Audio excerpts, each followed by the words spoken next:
Lap 6 of this race, we already see a lot of racing action. Mayhem's moved up to second now.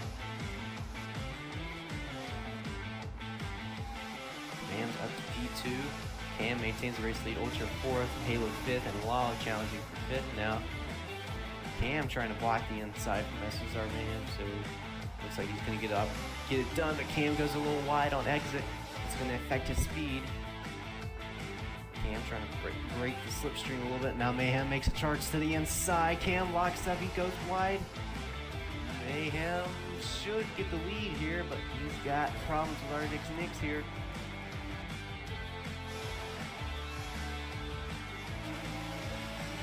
Run forward Ultra, see how the battle for the lead. In front of him and the battle behind him goes to Payless, fall back to 6th, follow up to 4th.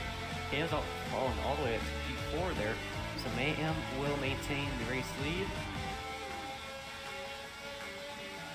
Looks like we are all good.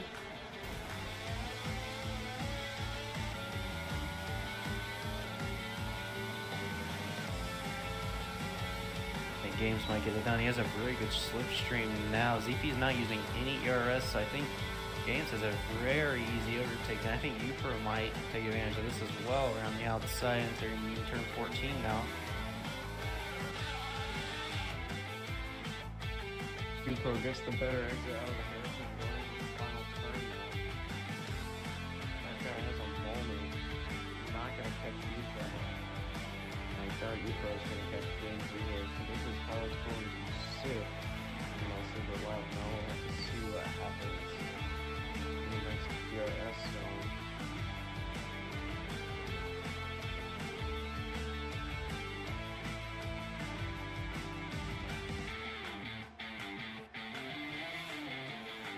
Even though Goober is in a race lead now, I definitely feel like he'll want a safety car to get rid of that 5-second speeding penalty.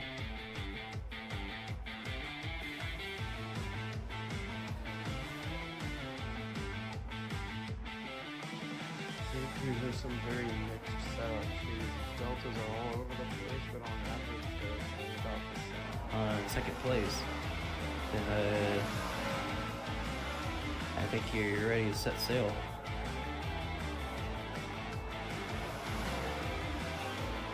So is Ultra gonna make an attempt to pass through the hairpin and gets right on his bumper.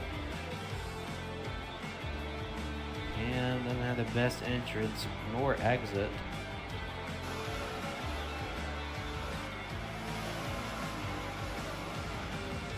He is still in 4th place.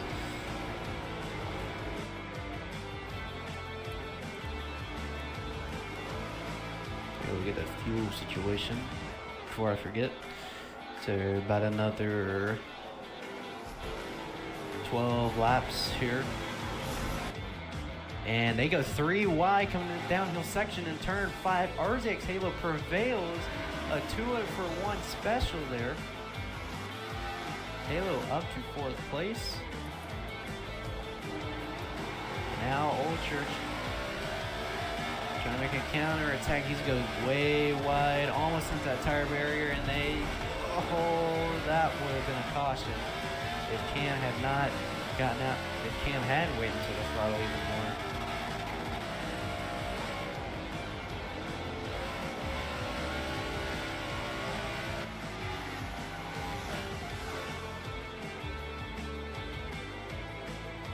And Ultra got to the back of Halo.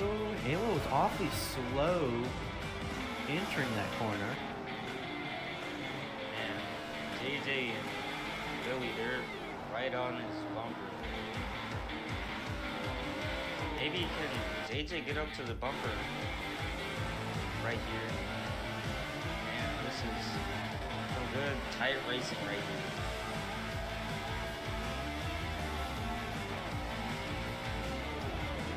See, can he? Oh, he's not. He chose not to dive bomb. Right there. That was a smart strategy. Is 11 of Philly try to go wide. Use the extra space there. Didn't quite pay off. And once again, the 41 goes wide, and he might lose 2 positions, and he does. Tesla 218 actually. It's team was aggressive, but 24 goes down low. Almost passes him. And maybe pass him, maybe.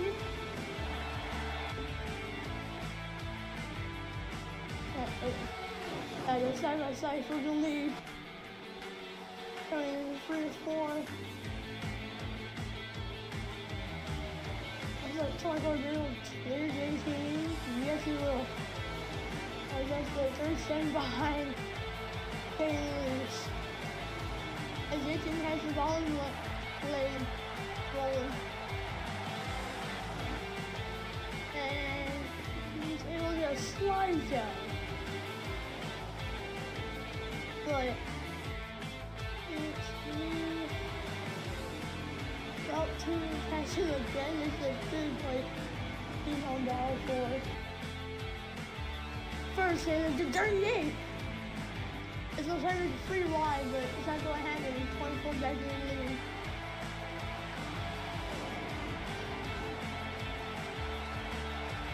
And 38.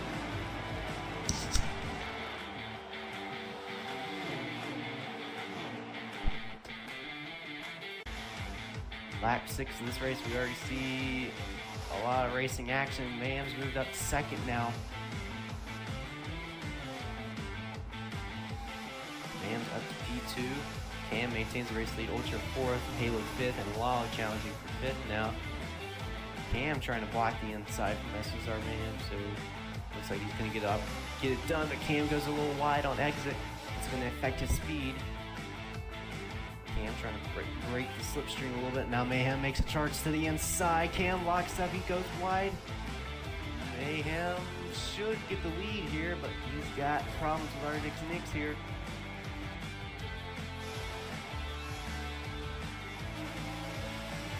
Run board Ultra, see how the battle for the lead. In front of him and the battle behind him goes. So Payless fall back to 6, follow up to 4th. Cam's falling all the way up to P4 there. So Mayhem will maintain the race lead. Looks like we are all good.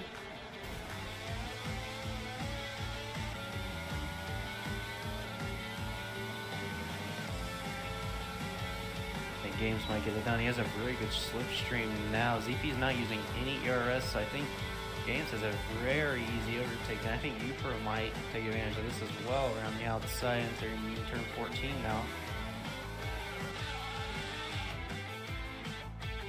Upro gets the better exit out of the Harrison going in the final turn now.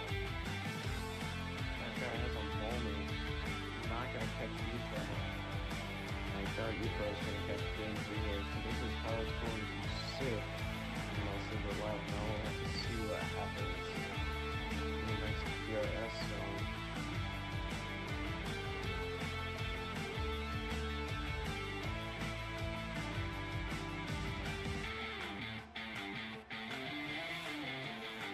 Even though Goober is in a race lead now, I definitely feel like he'll want a safety car to get rid of that 5-second speeding penalty.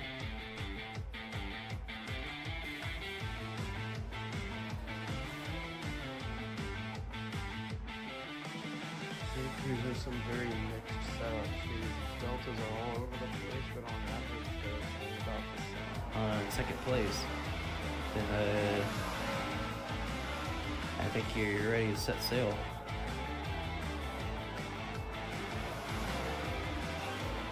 So is Ultra gonna make an attempt to pass through the hairpin? Gets right on his bumper. And doesn't have the best entrance nor exit.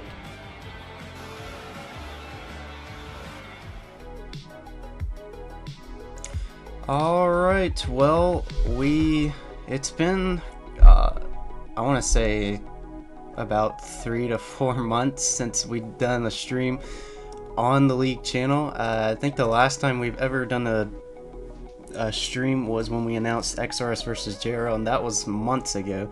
But anyway, we thank you for all showing up here tonight. I know we're gonna have quite a lot of fun with this, as this is the very last stream and kind of like the last event we're gonna have here, just concluding our V8 Supercars series. So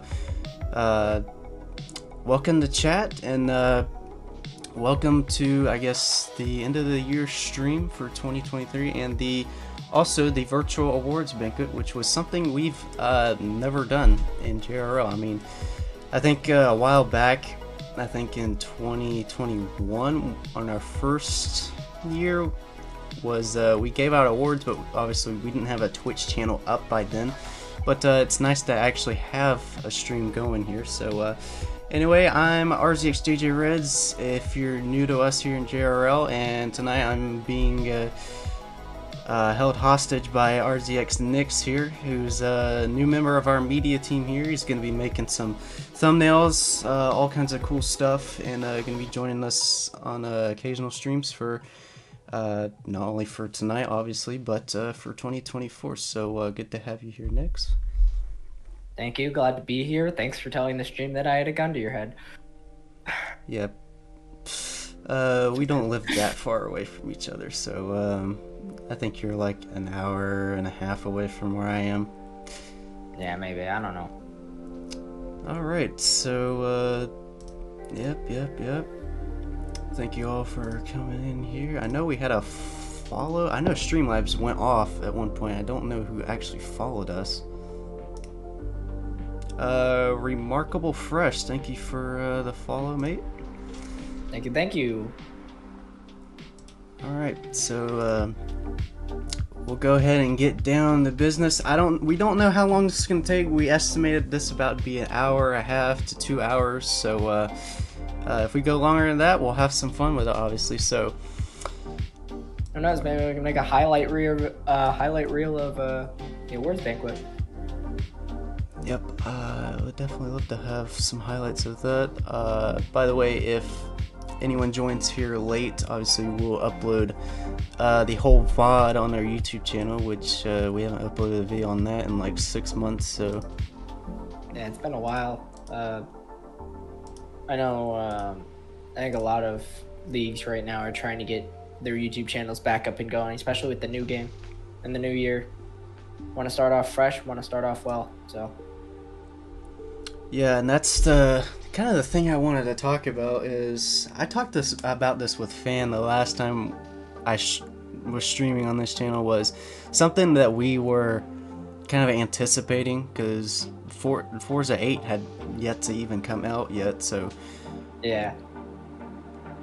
I mean, it's been what, about 2 months already since release, and the community is well, the community pretty much sums up how Forza's going right now. So, but yeah, for us leagues, we're gonna do what we can to stick it out and hope for the best, and hopefully this 2024 is a turnaround year for JRL. I mean, just kind of it's been really kind of a up and down year. I mean, because the most important series we had was season 4 of NASCAR, because that's like the most popular one we've ever hosted on in JRL, and obviously later we'll talk about exhibition races and hopefully returning in future series we got going on.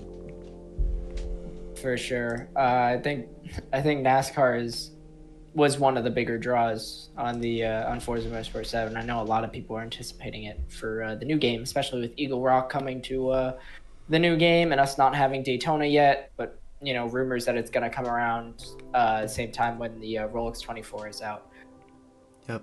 Once we get the NASCAR season back and going, I think it'll be a big turnaround for a lot of leagues, not even just JRL. Whether it's other partnerships with, you know, maybe we can get partnerships with other leagues and have another community war, or even just, you know, making more strides into the real big, you know, e-racing scene. It's gonna be big to see what happens. Yep, and of course we all knew going into this deal that this was gonna be more sim based. I mean, obviously it's not like Assetto Corsa or anything like that, but it does have a bit of arcade style racing in it, so obviously it's not hard. I mean, I feel like this Forza's, from me starting I know we're kind of getting off topic here, but when I first started Forza 7, I felt like it was easy for me for a little bit. Obviously, for a few months, it felt like hard for me because I was getting beat constantly. But once I finally, got into bigger leagues and bigger events, I started, just building off of that ever since, and eventually starting RZX, and then kind of just teaching, guys, how they want to improve like an online career in the sim world if they do so. But I mean, obviously, as of right now, RZX right now is more about just having fun. But in 2024, we're gonna kind of take it up a notch a little bit and see what we can do for that. Sure. Gotta start the year off right. Gotta start the year off strong. I mean, I started out Forza 6 as a 9-year-old. Just went to a public NASCAR lobby when the DLC came out and played that. Got a good friend group, and although I got my butt kicked every week, it was fun to see the growth and moving into the new game, and now, being a part of the team and now going into a whole nother game. That's like starting a whole new era. Really want to take what I've learned from the previous game, put it in the new game, and show everyone what we got. And just kind of switching over from 7 on to Forza Motorsport, or Forza 8, whatever you want to call it. It was easy for me. Like, first time I started doing online races on this new game, like, it was like easy. Like, I mean, obviously the racing, is different, and just all these different things, the way that you braking has completely changed from Forza 7 to this new game. Like, you have to brake literally at the braking point, because like you cannot like send dive bombs like you could on 7 and make them stick. Like, it is so different to brake on this new game. Really fun to play with the brake on the new game. I think the whole new braking model and really the new handling model is definitely fit, I'd say, GT racing the most. But it's also hindered some other series, whether it was I guess you could say NASCARs that they have with the old mobiles in the games. It's drafting's really powerful, so still some kinks to get picked up. But yeah, moving to the new game, I felt like I've been playing the game all the time. I felt real control of the car, and just felt like I could do a lot with it. But braking is something that was to get used to. I was so used to playing with the brake in the old game, and moving to the new game, it felt like I was playing a sim. Just felt like I completely switched series, not even just games. Switched over to iRacing instead. Of course, you can't really make a mistake in the braking zone, or else you will have consequences, which I think that's what they were going for. I know they were definitely trying to go for a more realistic aspect, but it really goes to show both the improvement and struggles that you'll see with especially esports drivers and a lot of us. You'll see people getting used to the game, not being able to do what they normally are, and you'll probably see a lot of driving styles change as well. Yeah, and just to take what you said just now, I mean, transferring over from 7 to this new game, I mean, like, yeah, the racing has changed, and, the way you have to drive the cars are different, but it's like our pace really hasn't changed. I mean, it's kind of reapplied onto the new game, because, I mean, Forza 7 has been out for 6-7 years now, and it took, I feel like, I started about midway through that, and I felt like it took, like, kind of guys that had a legacy on from Forza 6 on to 7, it took them a little bit longer to kind of amp up their pace a little bit. I mean, when you talk about like RZM Sean or ESV Barcode, some of those guys, I feel like it was kind of the same for them. So, yeah, obviously it's helped a lot of us Forza 7 guys to move on over to this new game. So anyway, we'll move on from that. Anyways, by the way, thank you, Minute Quit YT, for the follow, and we see Ultra is in chat. He says, "OMG, Nick." Yeah, I just saw that now. All right, so we have a timeline here, so we're gonna try not to stay too off topic here. The best we Yeah, I can. wanted a little bit of a spiel. So, first things first, we're gonna go through the championships that we held in 2023, and obviously we'll introduce the champions from that series as well. So, actually, I better pull up my phone for this.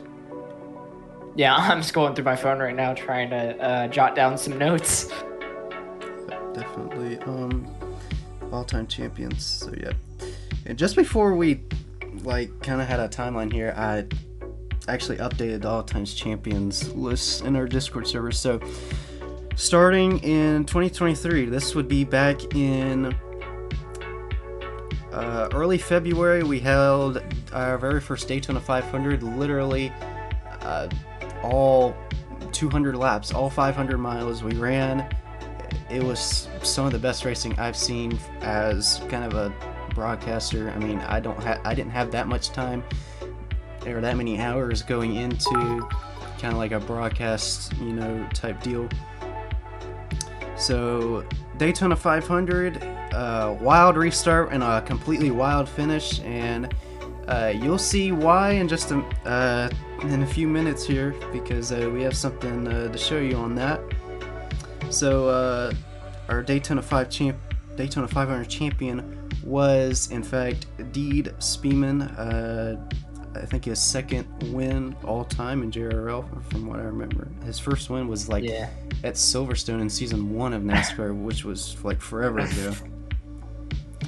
The RZX guys are going a little wild in the chat. Neo joined, said, "Oh my god, Ultra." Ultra said, "Oh my god, Neo." Now he said, "Oh my god, JJ Reds." Got some passionate fans in the audience. Yep. King Cameron, thank you for the follow. And King Cameron, thank you. And moving on from what was a big race in JRL this year, moving on to the biggest series and most popular series that we had was season 4 of the NASCAR series, and it was basically RZX U5 MVP taking away the championship. It actually came down to the wire at Homestead, believe it or not.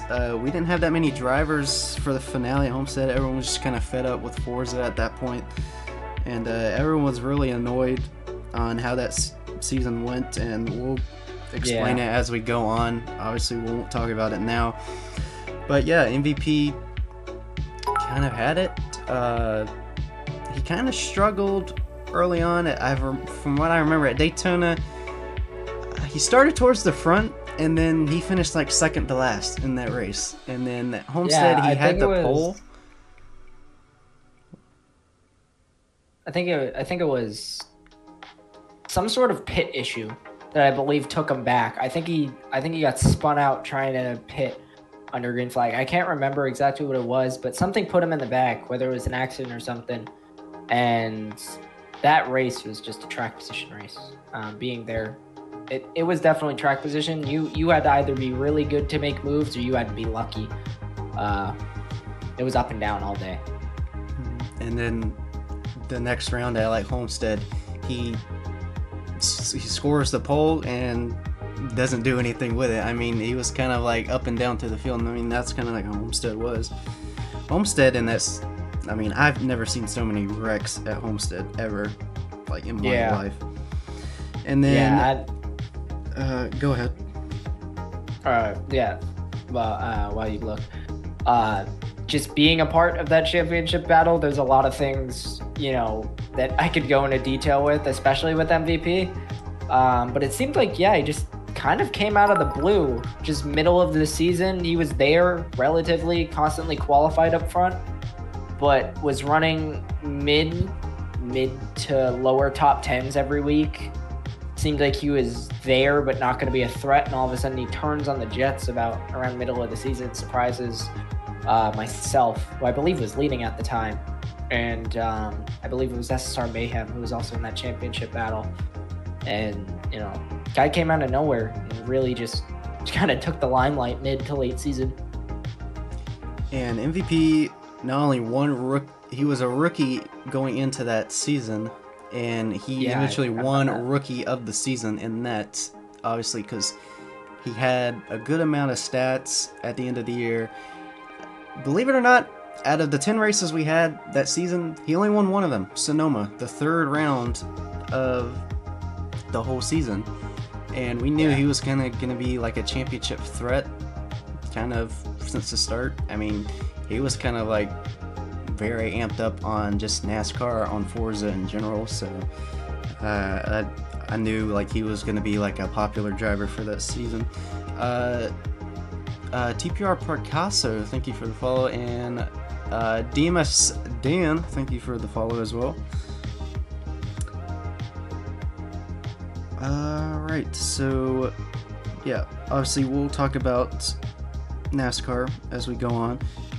Third championship we hosted in 2023 was Super Late Models in the World of Outlaws game, which was the most it's like the most unpopular like series we had, and I expected that was just an unpopular game. Yeah, that was just it felt like the hype for that game, even though being made by iRacing having the best dirt physics model, its hype died out relatively quickly, and wild. Yeah, the hype on World of Outlaws like died so quickly, which was kind of crazy. It was around the time like we were getting ready to do that season, but Suspect Camo won all but one race in that seven race series. I remember winning one of them. Just utter domination from the guy. I think he won the opener. Yeah. I think the first or second race, and then I know it was just every single announcement. It was that Mans took home the victory, and just utter domination from the guy. And you don't really see that now. It's difficult to find someone that can just dominate a single video game or even just sim like he did. And for a short game, in a short series, it's still really good to acknowledge those moments, because it puts your name out there, and it puts your name on the map, and it shows everyone that you really got something. And you're not here to mess that's around. what. Yeah, for sure. You're here to win, not here to play games. And you enjoy doing it, then sure, run like hell, go for it. Alright, so after our World of Outlaws series ended, we had Season 2 of our IndyCar series. That was... this is crazy, by the way, because the guy who won practically all the races missed one race, and that one race costed him the championship. It was Larry B the G that ended up winning the whole championship, but it was Mr. Sunshine that just was untouchable. Like, absolutely untouchable. Like the whole, I mean, like, it was honestly boring to commentate sometimes. You had good battles in the mid pack. I remember battling Mayhem and Rewar a lot, and even season, I think it was season 1 of the IndyCar series, if I don't remember, it came down to a 3-car battle. It went down to like season 1 went down to like a 3-lap shootout at Laguna. Yeah, between, I believe it was me, you, and Mayhem. No, I'd only race the last 2 rounds just to fill in the numbers. I think it was Sniper, Mayhem, and you, I think. Yeah. So sucks, 'cause all these championships you're saying I was this close. This close. Yep, so basically how Sunshine ended up losing that race. He did miss one race, but it wasn't like it was all bad. I mean, the race he couldn't make was Indy Oval, and that was like The wild card. the third to last round, basically the wild card. Kind of like who's really gonna take it, and he didn't show up. So, and ironically, Larry happened to win that race, so that kind of like sealed the deal, really, after Larry winning at Indy. I think Larry ran second almost every race, second or third. He was always top 3 every race, right behind Top Sunshine. 3 every race behind Sunshine. Yeah, so whether it was Sunshine winning or not showing up, so Larry could win it, you knew. If you put all your chips on black, you probably would have gotten double, maybe triple your money than you started out with at the beginning of your season, because it was something to watch. As a spectator, probably not the most entertaining thing, and as a competitor, relatively frustrating. But I mean, you got to be there for those moments, and that one race can make the difference between your whole championship round, especially with those small of rounds. What was it, 9 race season? Yeah. Coleman, thank you for the follow. Most popular driver, CLMO01, give it to me already. Such a weirdo.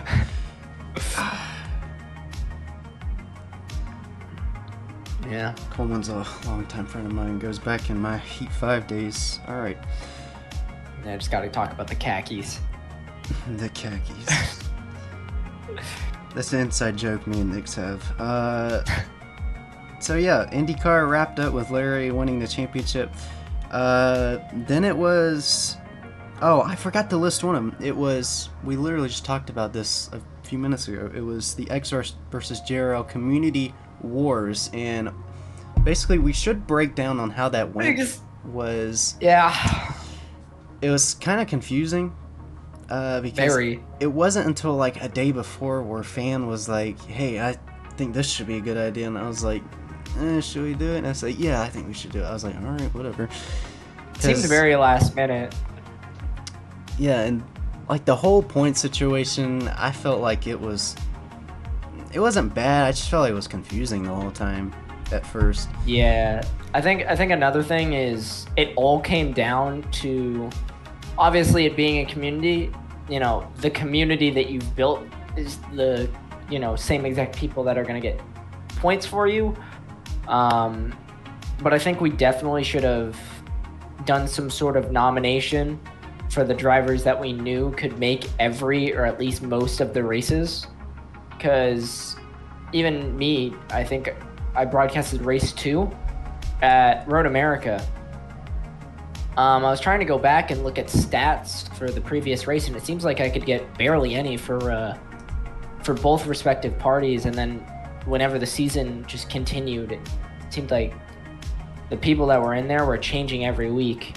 And, obviously it wasn't a specific person that was going to get the championship. It was just your community, but it was difficult to keep up with the points when you didn't even know who was going to, show up every week, and if there was going to be a balanced playing field. I mean, 24 drivers in a Forza lobby, it could have been 12 and 12, and it felt like some days it was 9 and 2, and others it was 7 and 4. It was all over the place and overall confusing. Yep, and just to add on what you were talking about there, obviously, everyone can kind of understand how the series went based off what he just said. It was obviously numbers were lopsided on both sides for us, so yeah, it was just kind of hard to balance. I mean, the guys in JRL, I mean, like, all respect to them. I know they get tired of Forza, yeah, I'm tired of Forza as well, but it's been frustrating. I still like to keep going no matter what, because obviously this is JRL, this is a brand I've been running for almost 3 years now, so so it wasn't until after the penultimate round, where I was like, I literally told fans, like, I just can't do this. Like, no one's going to show up for this last race, and we both mutually agreed to just drop the series after that. And yeah, I don't know if we'll ever do that again, or I don't know if JRL's ever going to do something like with another league or community like that again, because of how it was, you know. And that's what we're trying to do in 2024 is get our regulars back. You know, that's something that's like task number one. I really want to get back is all of our regulars from Forza to come back. So I mean, yeah. So yeah, towards the end of JRL, it just seems like a lot of the series that we did later on in the year. I can say this: me and RZX Ultra own a league, nationwide racing league, and we're mainly NASCAR. And it seemed like towards the end of JRL, we got a couple people to come over, and it was a small wave of just, you know, nationwide guys coming in. And, you know, nationwide kind of seems like a smaller version of JRL, just kind of in the back. You know, we really did a lot, especially at our younger times, to try and match you guys. We took a lot of inspiration off of just JRL in general. And it came back to the point where there were some nationwide regulars that came in and just, you know, filled up the spots. There were a lot of new people to meet late year, and you actually get to hear a couple of them later on in the stream. Yep. And Picasso says once Spectate is back, series will be really good. I hope that's the case. For sure. And I hope we get a better spectating system, no delay, you know, better camera angles for sure. There were some angles. Tracks, it seems like half of the tracks that, you know, we went to, half of them were spent onboard cams with the cars because Forza just did not add trackside cameras. And just overall, just a better UI for the spectating system, I think would be a lot better. Mm-hmm.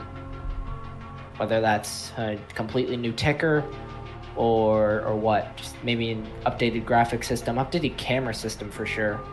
But yeah, I think the first thing that we need to worry about is getting the multiplayer, or at least the private multiplayer aspect, because the public is relatively decent now. It seems like you can hop into a GT hopper and in the new game and really have fun. But I think the first thing you need to deal with is fixing the private servers, and then we can get all the features of, you know, spectating and custom rule sets and stuff like that. Yep, definitely. And to add on to that, I feel like once they do bring back a replay system or spectating system, it'll draw in a lot new people in to just kind of experience, you know, what all the leagues have to offer. I mean, not all the leagues are practically the same. Obviously, you know, ones, you know, are hardcore on this, and this, and then there's leagues that are hardcore on this. So Forza is such a diverse game as well. It's fortunate enough to where you can have a league that's very European series based and others that are very American series based, whether that's, you know, IndyCar or NASCAR. And then, you know, on the complete opposite spectrum, you can have, you know, Formula racing cars, GT and prototype stuff like that. Multi-class racing Forza's done a good job on really hitting a lot of different spots. I think they just need to perfect it, and that'll definitely bring in a lot of new fans, whether that's, you know, NASCAR fans, if they ever add, you know, proper stock cars to the game, or GT fans if they add, you know, some of the newer, you know, GT cars, whether that's, you know, the M4 or the 992. I think Forza's headed in the right direction at this moment, but I think what they really want to do is listen to the community for this game. They don't want to get rushed like they did in the last. Yeah, just at times I feel like Forza's not really listening to us, and sometimes I feel like what you said, they're kind of just dragging on, taking their time to, get this right, because a lot of people had high expectations going into this new game. So yeah, moving on from that, we hosted 2 last series. We didn't do a whole lot of series, which is kind of wild. I mean, I feel like we should have done more than that. There's another one I missed, but we'll get back to that one. So the last 2 that we hosted, our last series was on, second to last series was on Forza 7. That was the Nissan GTR Cup. Fun series. Yeah, definitely a very fun series. That was very fun. I'd love to do that again. Not many people did that, but it wasn't until the finale at Yas Marina we had like 8 drivers, and it was kind of fun. I mean, there's battling throughout. I ended up winning the series. I won Hockenheim and I won Sonoma, I think. The 2 races I won. So how that series went was spread out a little bit, but it wasn't... Definitely to start off this season, because there were you who's got a lot of practice in GT cars, Mayhem, who also does a lot of GT racing with his whole MEA league and everything he does, and then you kind of had just a split, definitely a wide diverse of drivers. You had me, who's mainly NASCAR based, but has dipped their toes in. I've definitely dipped my toes in F1 and GT recently, and really gone hardcore in GT recently. You had Rewar, who's mainly NASCAR based. I can't remember who else was in there. Selmo, Coleman, obviously. That joined, I think, the last 2 or 3 races. Icon. Yeah, you had Icon as well, who's NASCAR based, but dips his toes in really everything. Just I think is a little more on the less experienced side, or at least more of the rookie class. Mm-hmm. So it was a weird diverse group, and like the first 2 or 3 races were definitely just, we started the race, you and Mayhem really just pulled away, especially you, and it was slight battling mid-pack, but it was mainly spread out and quiet, quick races. And I think once everyone warmed up to the car, I know I did, really quickly, it seemed like it got closer. I know the finish at Virginia was very chaotic with the tire strategy and stuff. The GTR, like you said, it's one of the hardest in 7 to really, you need to put in a few laps in order to get used to. So. Yeah, sometimes even a couple races. Changes every lap, it feels like. It's difficult to drive that car, but it was really fun too. I could definitely say that it was one of the most fun I've had just for Friday night racing, and I definitely do that again. Yeah, that car is more, everyone has a love-hate relationship. I can understand why, because it's such a TCS boggy car, and the reason a lot of people love it is it's a small, grippy, slower car that people can handle well. So it's kind of mainly fit for newer drivers to dip their toes in the GTs, obviously. Pink Ham Racing, thank you for the follow, mate. So yeah, to talk a little bit more about the GTR Cup, I remember this specifically because obviously it wasn't not too long ago.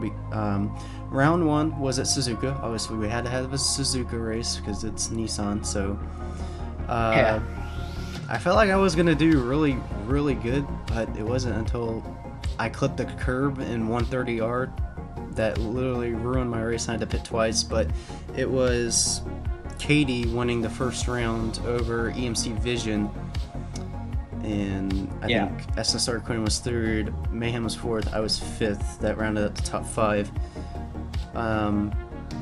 Second race was at Hockenheim.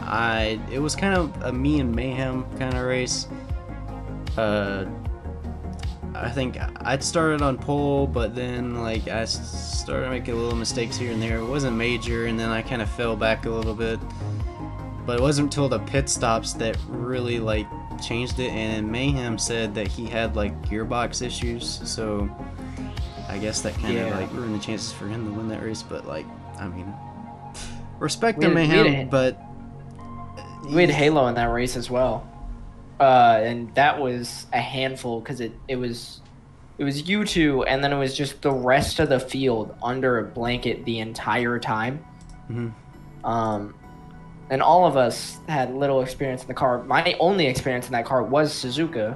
Same thing with Rewar, and then Halo just kind of jumped in, made us sign up, and was like, "This sounds fun. I'ma join in," and it definitely took some getting used to for him as well. Yep. So it was wild. Wild race. Yeah. Also, knowing Halo for a long time, he likes JDM cars, so yeah. He does. I mean, he drives one, so. Yeah, he drives a Mitsubishi. So yeah, I won the second round at Hockenheim. Round 3 was at Sonoma. I took the pole, and then I just ran away with it. I mean, I was a half a track ahead of Mayhem when the race was over, so not much to say on Sonoma. I mean, it was really like a snooze fest, really. Sonoma's a difficult track, honestly, to have competitive racing with. You have it with NASCAR. I think that's just because you can beat around each other and get away with it with those big stock cars. But GT cars, it seems like single file train, difficult to make moves. Mm-hmm. So, fourth, do we have 6 rounds? No, we had 5 rounds. Yeah, I thought we had 6. No, I think we had 5. I don't want to do 6 unless it's something we've already done, because like I think we had like 6 rounds in IndyCar for season 2, and that's something we were kind of semi-successful with. Like, we kind of just got off our feet with that, and then yeah, I'm pretty sure it was 5 rounds. Suzuka, Hockenheim, Sonoma, VIR, and Yas Marina. Yeah, that's right. Because you won the last 2 rounds. Yeah. And leading up to that, the 4th race was at VIR, and the way Nix won that race, let me tell you. It was wild. It was wild, and it was, I don't know how to explain it. Literally lap 1, me and Mayhem wrecked, and we had damage. And I was just really trying to hustle to get back up to you, and you also had damage in that as well, so you already had take your required step, and then I can't remember what happened. Was it rain? Did we have weather that race? I think we did. Did we have rain? I don't think so. I don't think we had I don't think we did. I think it was just like Virginia and just VIR in general. It's a curved straightaway into a hairpin corner, into a double left-hander, and then it turns into a hard left-hander. So it's a very interesting first couple corners. And the track is mainly used for testing. There's not too much racing that actually goes on there. So it's a relatively thin racetrack. Mm-hmm. And everyone just stacked up in the first corner. I remember that. I think... Who was it? I think you and Mayhem started on first and second, and by the end of lap 1, or even just end of the first couple corners, you guys were, I think, the back 2 drivers. Yeah, Or we just- had to take the early Okay. stop, obviously, and then we went the whole race after that. Yeah, I remember. I think I stayed out. Went another lap or 2, came in, and then I think you and Mayhem got into it for a second time, and that caused you guys to pit again, giving me a gap. And then for the whole rest of the race, you were charging. You were really running me down, and I just barely held on to you. Yeah, that was I'd say definitely a fun battle on Forza. I'll definitely remember for Yeah. quite a while. So, moving on to the finale at Yas Marina. After VIR, the series was already decided. I just had to make Yas Marina, and I would win out the championship. You ended up starting on pole. Well, here's the thing. Yas Marina was a reverse grid race. You had started on the front row, and no one was able to pass you at all. I mean, Yeah. I don't know what happened to me. Oh wait, so I took pole at Yas Marina. I had to start in the back, obviously, and I kind of was just playing around towards the back, and I just could really just move forward. I mean, that's kind of how Yas Marina is. So, yeah. So that's kind of how the GTR Cup went, and our final, I guess, series we had on Forza 7 this year. And we'll talk a little bit about Forza 7. We know we're kind of dragging this along, but we really like to get into detail about some of these series. Kind of love it. So, 5 more races for 2023. That was the Supercars Championship. That was on the new game. This was kind of just to see what happens. I mean, I wasn't expecting a whole lot going for that series at all, but I ended up winning the championship. I don't know, only won 1 race, and obviously I was consistent after all of that. And I don't remember a whole lot about those races, and they happened only weeks ago. And it's it was mainly me, you, and Rewar. The first race was Kyalami, which was lackluster. I had no idea how to drive the V8 supercars in that game, because they have like the downforce and they're actually faster than the GT cars, but they've got like half the braking power. So just overall racing, those cars was like a handful, and I just remember each race just kind of being spread out. I know the second race at Barcelona was hectic because we had like 7 or 8 people, and then the third race I think we had 6. I know I left and missed the third race, but just the other races just seemed they were kind of all over the place up until I'd say the last round where you and Rewar battled, and me still not knowing how to drive the car, but 5-6 weeks later, sent it over the Nürburgring jump to try and take the lead. Yep, I have a clip of that the entire last lap. I've yet to post it. I've yet to post it on Instagram yet, so I'll probably have to do that tomorrow. So I went from I think 6 seconds back to only a second, so I was this close. Yeah, if you had gained this one more second, I don't think you would have been able to pass us. I think you would have been there at least if something happened to me. Or I would have landed on you. Yeah.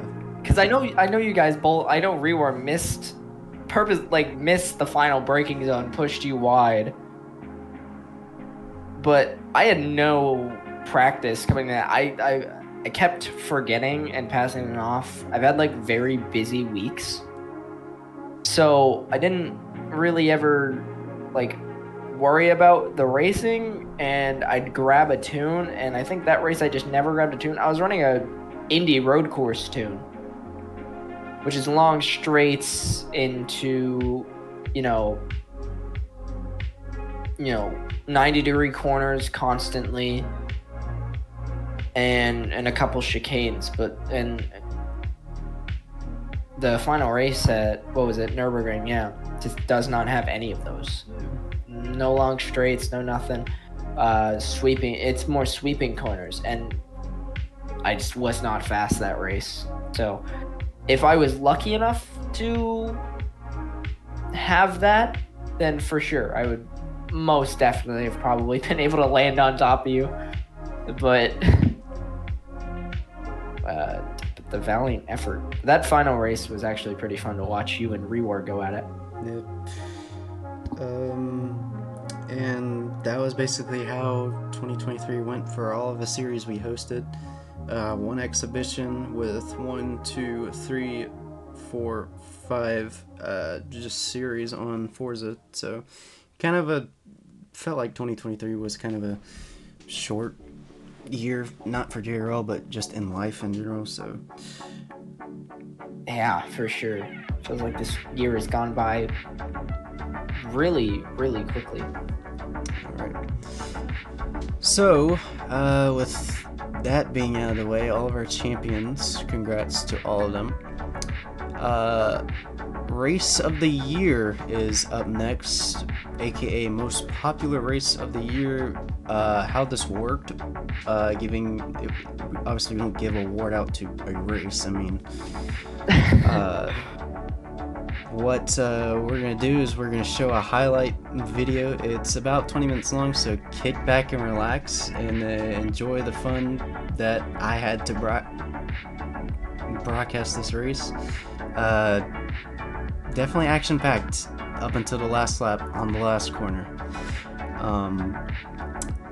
But yeah, the community voted on this with our Google form that we posted in our Discord. So yeah. So anyway, this was our most popular race of the year by the JRL community. We had a lot of people talking chat as well. Yep. I wasn't able to read any of that because we were so in the heat of the moment. So I know. yeah. You fine if I read these off right before you start the video? Yep. Go ahead. Pink Ham Racing, joined into the chat. Welcome. He said hello all and asked any series coming up soon on the new game. That's a question for you. That is kind of a question for me. Typically, I kind of have things planned out before the start of a new year. Obviously, we knew we were gonna do a 4th installment of NASCAR at the start of 2023. That's kind of like a requirement we have to have. We have to have that series going. A season 5? I mean, potentially, maybe with the Oldsmobiles, maybe with the Mercuries. Yeah, I mean, obviously, for something like that, that's been like our most popular series ever, we kind of have to go back on Forza 7 with the actual stock cars to do that. And I know a lot of people are tired of Forza 7, and a lot of people are just waiting at this point for the new game to like get on its feet here. So yeah, I mean, it's kind of have that the series stuff is a decision I have to make a little bit longer. Obviously, I won't wait till like the last minute of 2024 to make up a series, but we do have exhibition races, big events in 2024. We will announce towards the later of the stream. Anyway, this was our most popular race of the year, so hope everybody enjoys it. Off of turn number 4, the biggest show that we've ever hosted in JRL history, 200 laps of racing action, 2 to 3 hours tonight. We are green, MVP and Vanquish on the front row, lead us to green for the first time.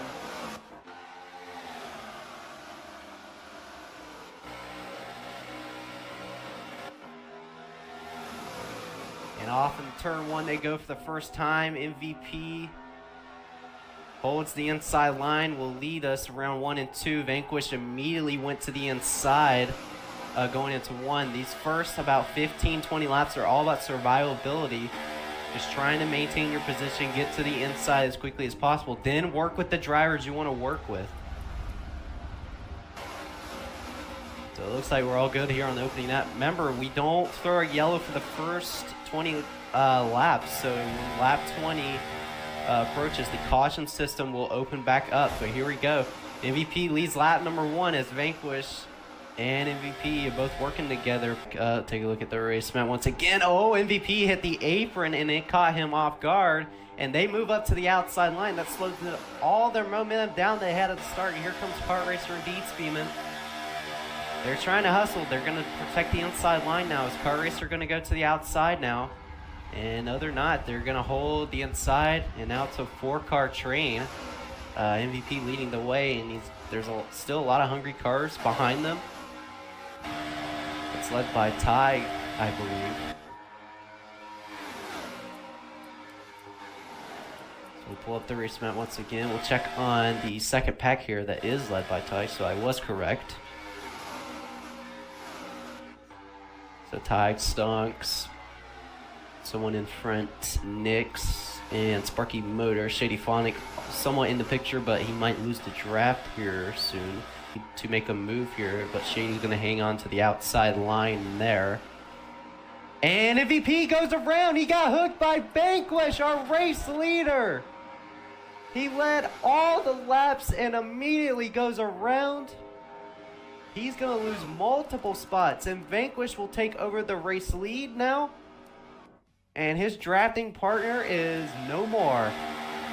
Now he's under pressure from Car Indeed, who've been working since the start of this race. But MVP, our race leader, already spun out by his own drafting partner. And there he goes. Vanquish leads us back to green.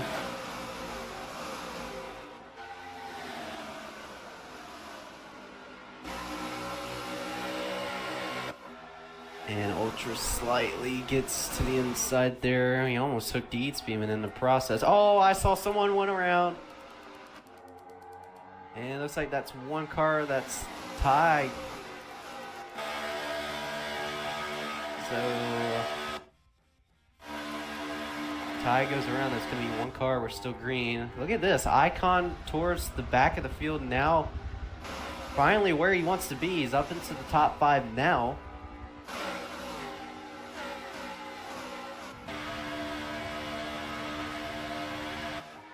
So he has the top 3 in his sights. Looking for more as Cart and MVP working the outside line. Cart really didn't get that good of a launch already. He's about to get past, and they make contact going on the main straight, or maybe that was just MVP letting them in line. And we got 2 cars around going into 1. Into the tribal, and that is definitely going to be a caution. Some Ultra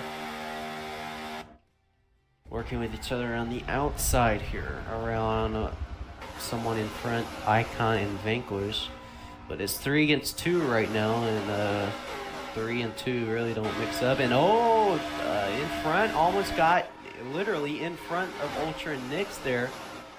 Maybe he was trying to block here. Maybe he just wasn't expecting him to be there that quick. But we'll see if they can get around him here. Those RPMs will be going up on both of those drivers around the outside, but are they going to get around him here? And now he's going to aero block the outside line now to prevent that run from happening. Deed Speedman back there with Ty working in the 8th and 9th spot. They're trying to climb back into it here. So Car Racer MVP leads 1 and 2. They're breaking away from everyone else. Vanquish and Icon now working together.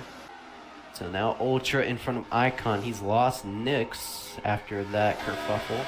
We'll go on board with Icon here on the hood cam.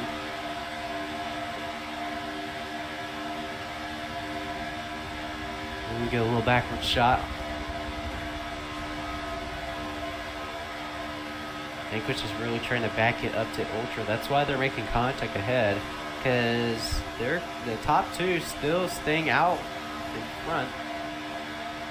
And I thought there was someone to the inside of Icon there.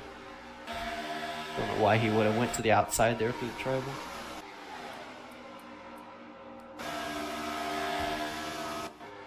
And oh my god! Oh my god! Lap traffic got out of the way of Vanquish and Ultra.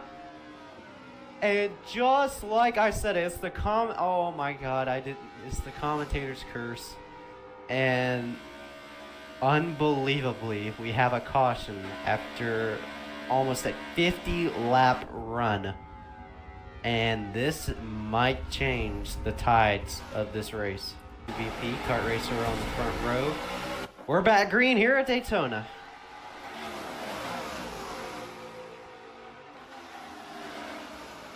And Nix gets out of line. He goes on the yellow line, and they're 3 wide going into turn 1 here. Shady Phonic, Vanquish, and Nix. Now they go back to 2 wide. And a car is around towards the back of the pack. Rewar goes around, and that's going to be a caution. An old car almost came down right in front of Ultra and almost sent him spinning.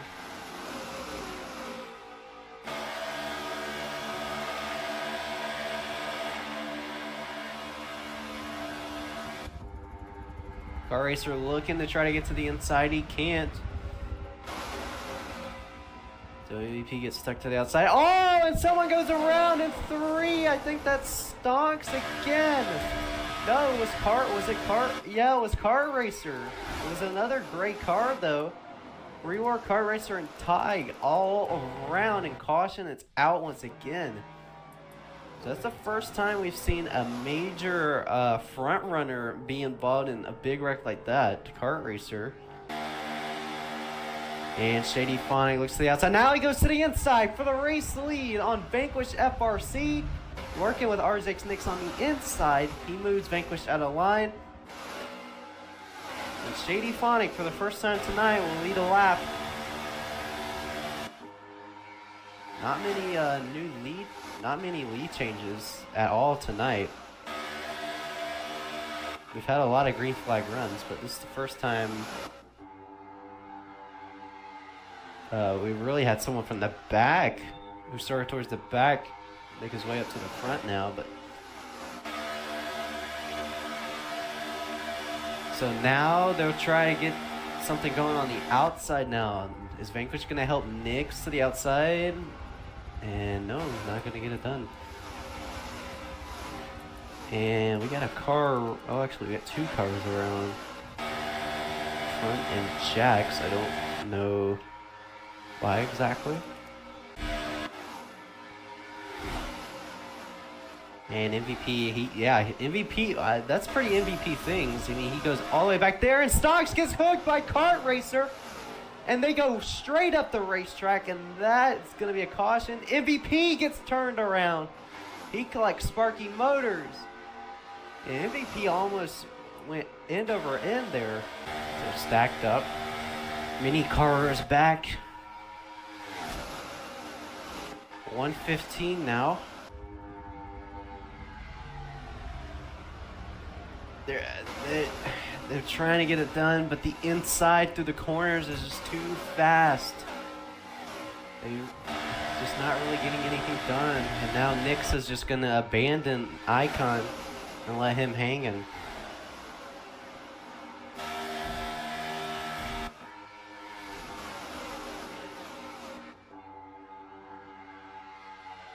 So Icon went all the way to 6th there behind Kart Racer, just outside top 5. Now Nix has a run to the outside. Is anyone going with him here on this occasion? It looks like they got 2 working with the outside, but the inside is just too powerful. No matter how many cars are working the outside, it's just the tune is just too fast through the corners.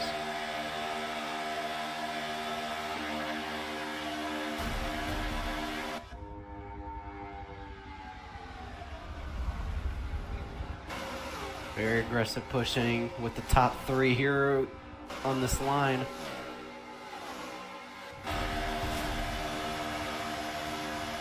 So now they elect to go back to the outside again.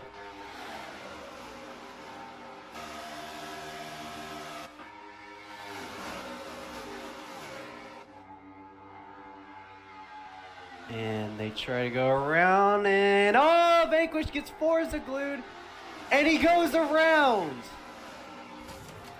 And that's going to be a caution coming out at the line. Oh, Nix wrecked as well. So Nix and Vanquish wrecked as well, and we got another caution. And it's going to be Icon back to the caution flag to take over the race lead. And someone gets spun towards the back of the field. I believe that was GCR Jax, and he collected a lot of cars. Not everyone made it through that one. Looks like 3 cars. Caution's gonna be out. Sparky, G-Star Jax, Mr. Shorty. So Vanquish still trying to get a run. Oh, indeed! He almost went around. He saved it somehow. Going through turn 2. He was back there with Nix, who was getting pushed by him.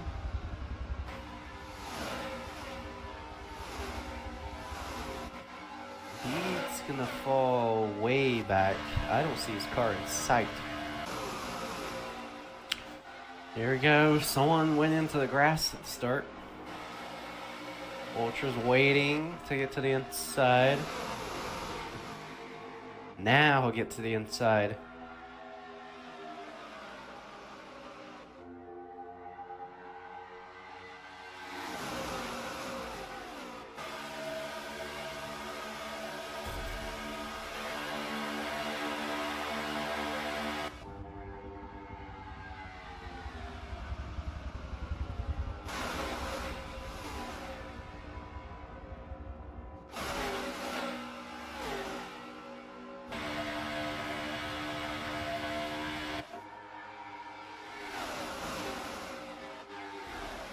Oh, a lot of smoke in the back. And oh, one car is going around. I think that's tied. That's going to be a one-car wreck. Not enough for a caution. He's led quite a lot of laps tonight, but it's been a while since he's really had a commanding lead. So far, the best commanding lead we had so far was Kart Racer, and him and MVP just took off during that 50-lap run we had before the 100-lap mark. As we start to see cars going in now, that was the back half of the field going in. So we'll see what's going to happen here.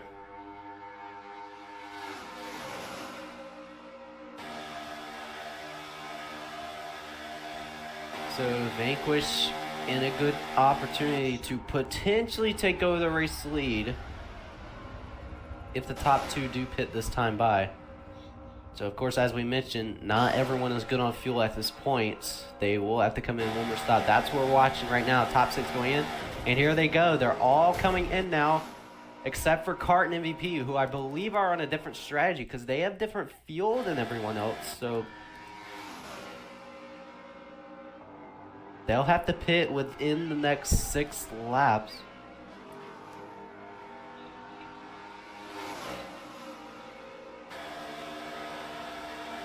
So they're going to lap 2 cars, Stunks and Shorty.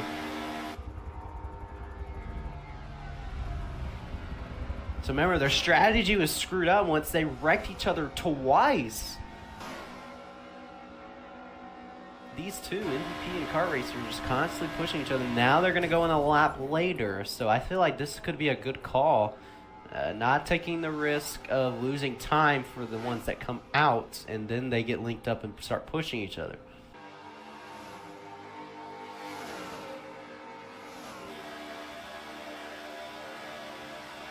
So caution's going to be called at the line here as Vanquish Ultra getting ready to pass Kart and MVP. Can Ultra get around these two? And Ultra got it done. He's up to second, and caution's going to be called here. The reason for that was to Deed Speedman. When he came out of the pits, he lagged right into Nix, and it wrecked him. So that is technically 2 cars involved in one incident. So field's going to get stacked up here right as they came out of the pits. And they were all done. So here we go.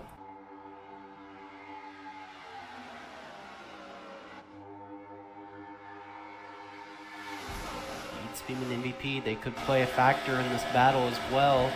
And Ultra tries to get to the inside. I don't know if there was much room for Ultra to get to the inside.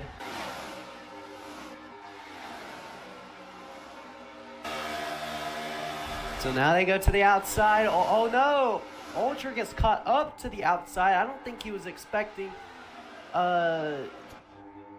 someone in front to come up to the outside with him there, but Ultra now out of line. He drops back.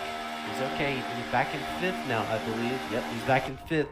Right behind these guys. So MVP and D-Spoon move up a place. And this is it. It's all or nothing at this point. And it's about to get crazy here. Back to green.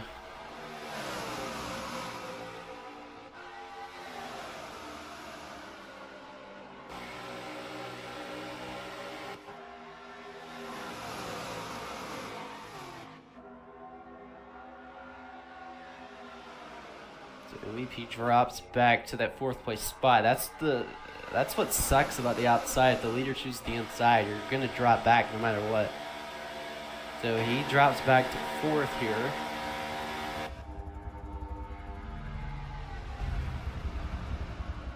Oh, look at this, reorder 477. Where did he come from? He came out of nowhere. He was one of the ones that started towards the back of this thing, and now he's in a shot to possibly win this race.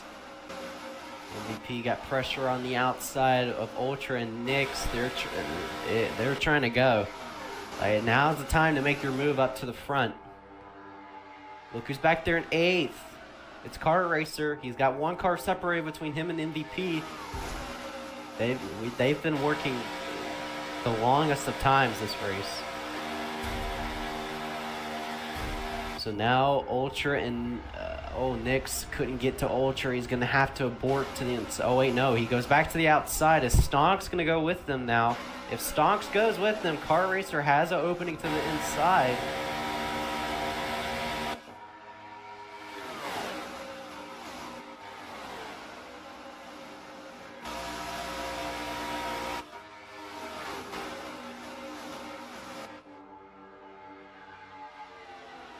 Trying to get it done. Oh, MVP tags Rewar and Nyx into the wall. Oh, they smack the wall. Oh, and Nyx hooks right, and he collects Rewar. That's going to be a caution right at the line. Coming at the 5 to go here very soon. Vanquish somewhat in front on the front row. Back underway.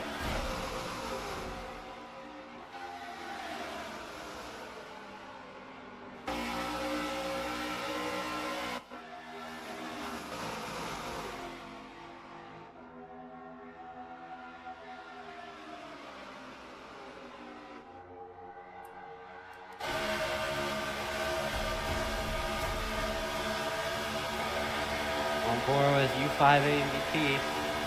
Back here in 6, on the outside.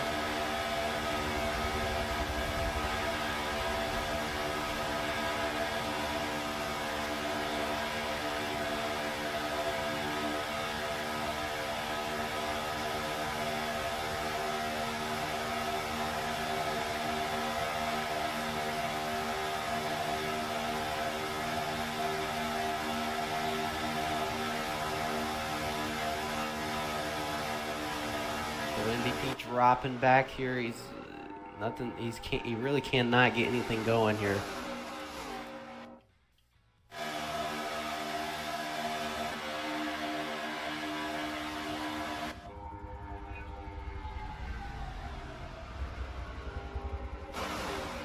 And Ultra goes around with King Cameron. Cameron went on the apron, up the track, and up and over he goes.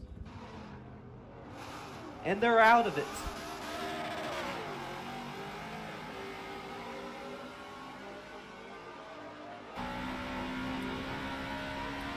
And that's it. There's going to be no more cautions after this. Here we go, final restart. And we're green. All 200 laps comes down to this final restart.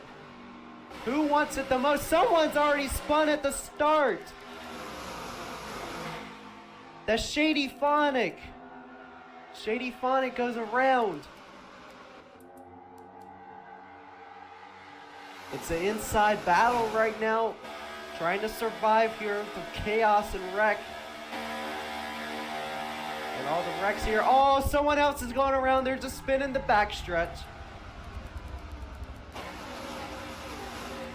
Oh, that's Mr. Shorty. Shorty goes around. And so now it's Deep Speedman and Vanquish out in front, 1 and 2. 3 laps to go. There's going to be a big run coming. Look at MVP and Kart Racer to that inside. They're a little bit far back, but if they stay linked up together, they could challenge for that race lead.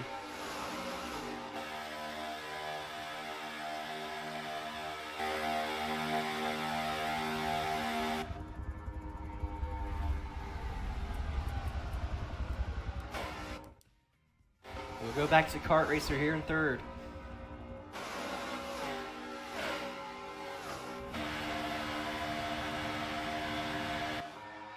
Do they have enough? Do they have enough left in? 2 laps to go. Possibly the biggest race of majority of these guys' career.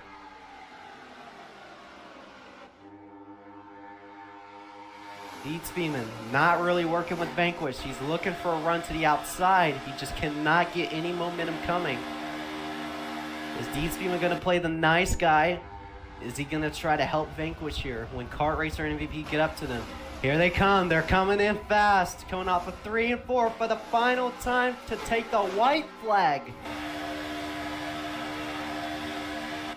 Oh my God. White flag this time by. 1 lap to go for the 500.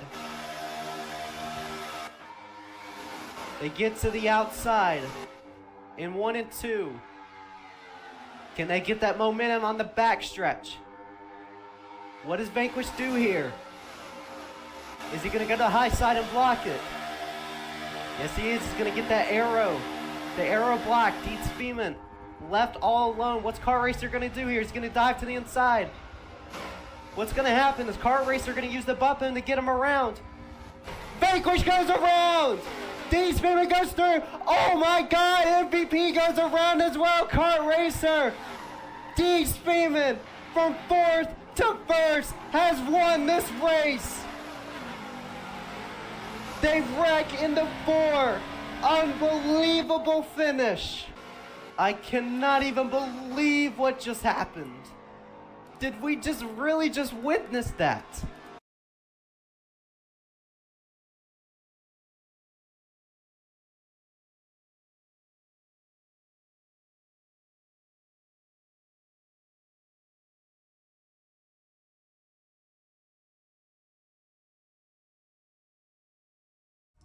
Sheesh, that finish. Jeez, that finish is right.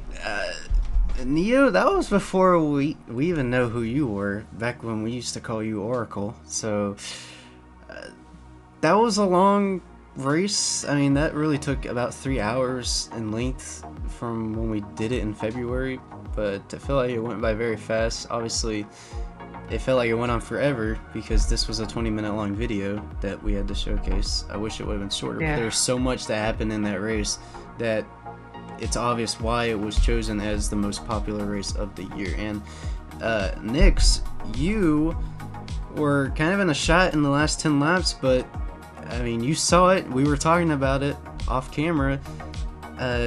You ended up wrecking out of winning contentions with Rio. I mean, how like annoying and frustrated and emotional is that to not only to lose, not only lose the race, but not get a good finish out of it, and not just that year's 500, but just any big event in general.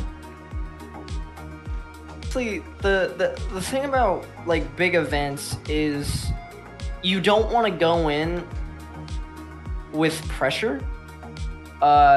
You tense up during races. You second chance yourself whenever you're constantly thinking on like overthinking the fact that sure, you're in a big event. You're doing it for, you know, you're not just doing this as another event online. You're doing this to, you know, put your name out there. There's a lot of just pressure that you kind of put upon yourself. So it all just kind of adds up. And I mean, even in some of the smallest leagues, if I'm leading or relatively up front the final lap, I tense up a little bit. I'm like grinning. I'm either like smiling or I'm like biting like my lip or my tongue, just kind of as like a reaction to just being so tense. But being up front in just big events, especially Daytona, is you never know what's going to happen. You really don't. You've got, for big events, there's a good chance that you're never going to be with your main group. So you could race around the same guys on a week-to-week basis. You join these big events, and it's a whole new field. It's a whole new environment that you have to get used to, and then add like the wild card of Daytona's racing on top of that. Just a lot of pressure is just put into these. But I'd say for me personally, that race, I was up front, or at least in the mix, 90% of the race. I was working with Ultra a lot, and it seemed like towards the end, everyone went for broke. There were multiple times in that race where MVP either bad push or bad block, and it costed him to spin, whether that was the last lap or I think like even just the fourth or fifth lap when we had our first caution. So him pushing Rewar incorrectly, going right up into me, and then me trying to save it and just getting punted in the back, it hurt, because I knew it came down to 2 laps to go, and you definitely needed either a big stack up to happen or a big wreck to happen to gain major position in such a short amount of time. I think I ended up finishing 5th or 6th overall after the leaders wrecked. But I'd say the number one takeaway to stuff like that is you've always got another chance. And I think a lot of people think that was their chance. But if you've really got that drive to put your name out on your name out there, you've got that drive to race, work hard for like another couple months, maybe put in another year or 2 of work, and I'm sure you're gonna get noticed. And it happened with me, and I mean, that's how I got here. And that race was like a good testament of to show improvement, especially with me watching that replay. Big.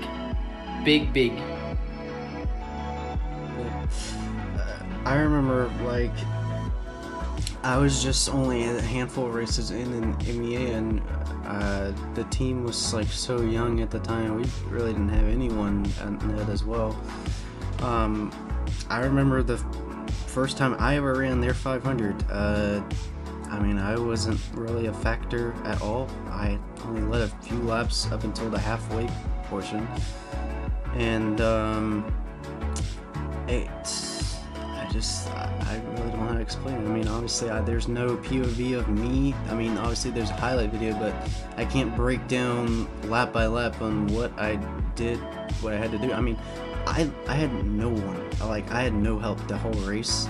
I literally just had to stay in line with people and hope we could stay on the same strat, and every man for themselves in the last 10 laps. So, I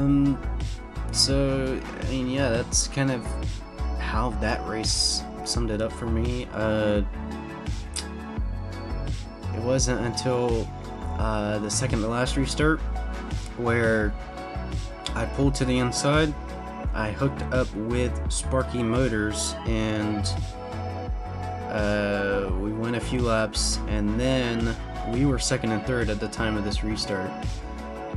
And Sparky, I guess, just got into Katie, and Katie couldn't hang on to it, and they both ended up spinning out right in front of me, and I took the lead under caution. And on the restart, I was in complete nervous wreck. I didn't say a word to anybody. I knew this was like, oh my god, there's no way I'm like here. I mean, it's MEA, it's Daytona, it's the hardest track to win in Forza. So yeah, literally the whole time on the restart, I think it was it was like a 4-lap shootout on the last restart. Literally, my thumb, I was turning the analog stick, was just like vibrating the whole time, and I was scared I was gonna like cut to the right and just make a complete embarrassment of myself on stream. And Yeah. it ended up happening. I mean, I thought Boberts and some other dude that was in second was gonna just pass me, and I don't know. I'm not sure why Boberts didn't just link up with that guy and just pass me, but it didn't. I was so happy. I immediately went into TRZX server. This was before you even joined. Like, I was like, oh my god, did I just do this? And like, You were what, 16 at the time? how long ago that was 2022. In Oh. 2022, so 17. 16, 17. Around that, I that was age, right? maybe 17 at the time. I'm 19 now. And that was like the first. I never had a bigger moment in like life in that. I mean, graduation. No, when I graduated high school, I didn't even care. I was like, to hell with school. I'm done. I'm not even gonna go to college. I'm just gonna live the life I want to live. So, yeah, and it wasn't until the Labor Day weekend of September that same year where I'd ran about 90% of TASCAR, which is Tour's way of saying that's their NASCAR series. Tour Association of Stock Car Auto Racing. Yeah, I pulled off the pole of Homestead on the last race over Amoeba and Blade, and it was just kind of us three. And then I decided to stay out longer on the last green flag run. Blade hit like 2 laps earlier than I did, and of course I had the pole position, so I had the broken stall. So I was gonna stay in front no matter what, but I didn't know how much, and I ended up pulling a 3-second gap coming out of the pits, and then I just let her lap after that. I mean, that wasn't a race for money. You know, Toro is just Toro. You know, everyone knows how big they are, and that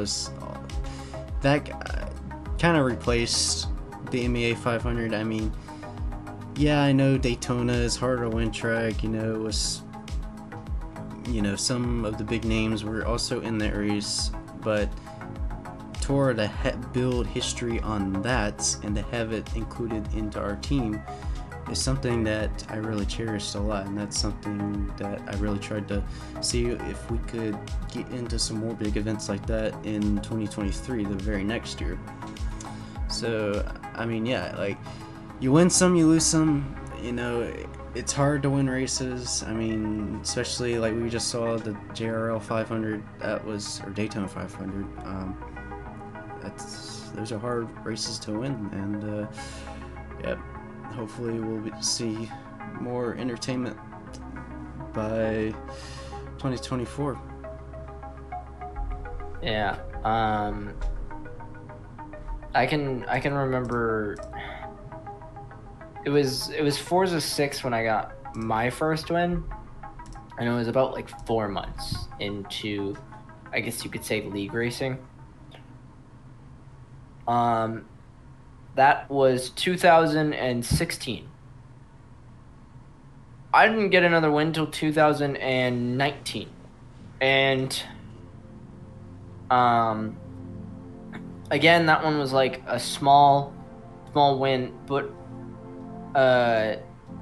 my real like league racing didn't kick off until around 22, kind of like how yours was, just like those big achievements. I think it was when I found Geico in like 2020, 2021. I won a couple races there. Met Ultra, obviously, made nationwide. And then it was season 2. I won my first ever Daytona 500 after, would that be 2022? So 6 years of racing, and I almost cried. Actually, I was surprised that I was able to hold myself together during that race, and I'd say even still to this day, just because of how difficult it is to win at Daytona, it's still, one of the hardest hardest tracks to win at. No matter what league it is, it could be your typical 6-person open lobby, or it could be a 24-person professional, race for money type race. It's still going to be the same difficulty for either. Just because if you don't know how to draft, if you don't know how to work with someone, the only way you're going is in reverse. Might as well put it into reverse, and you'll probably get a faster lap. It's wild. And even after winning a couple championships, especially recently, and it's still my top achievement. I can even go to smaller leagues with ARCA. I just won the championship. And C7, I won the championship as well. It's like right in the moment of it. With Daytona, you're just always right in that moment. Whether watching or actually competing in a Daytona race, you're always on the edge of your seat. You're always looking really everywhere except for in front of you, because you need to know what everyone else is doing. And it's just a weird track to where winning there is one of the best things that can happen to you in especially your NASCAR career. So yeah, it's a tough track for sure. Yep, and that pretty much sums up how hard winning races like that is. And congrats to Dietzman for winning, which is a big race in JRL we've ever hosted. And yeah, that's why obviously it was voted most popular race of the year. So now we'll move on over to our first actual driver awards for 2023. First one we're going to give out is Rookie of the Year, and we hate to say this, but unfortunately the driver who is going to be awarded with this unfortunately cannot show up tonight. He is currently overseas in South Korea right now, being deployed for the Army. That is going to be RZX U5 MVP, and obviously we talked about it. He won the championship in Season 4 of NASCAR, got a handful of wins before that in IndyCar, and really just had a stellar rookie performance. I mean, I feel like we could have put someone else in there as well, maybe kart racer, but just MVP. I feel like because he won the championship as well, I feel like that was kind of that really sealed the deal on that championship. And by the way, Rookie of the Year was not voted by the community at all. This was mainly staff decision, who really deserved it the most. So yeah, congrats to MVP, and hopefully in fact, I think he should be waking up right now, or in fact, heck, he wakes up at 5 a.m. to do stuff in the military, so he's probably up by now. But anyway, MVP, whenever you watch this, congrats on the Rookie of the Year. It's currently 9 a.m. for the man. 9:55, almost 10. So yeah, he's up and going already. So. And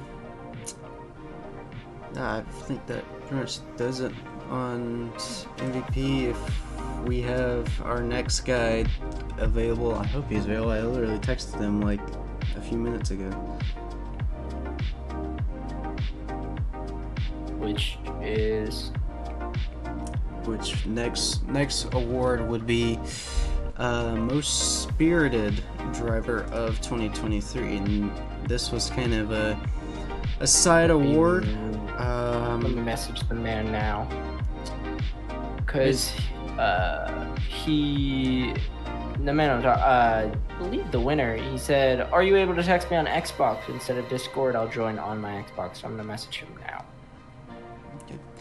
And while you do that, talk about a little about the award. Basically, what most spirited driver is basically a driver that just really had a good passion to, you know, when times are tough, you know, in racing, you know, stuff like that. Maybe even life, you know.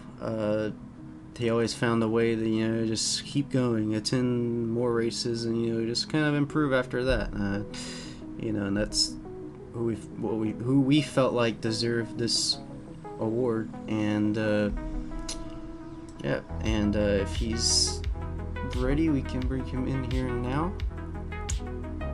He said he's here. I believe I will tell him to join, because I believe trying to drag him when he's on console will just remove him. Alright, I'll see if this works. Alright, we are going to go AFK here for a second. We'll be right back so we can figure out if this works or not. So we'll be back. Yeah.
This one, and we have him in here with us now.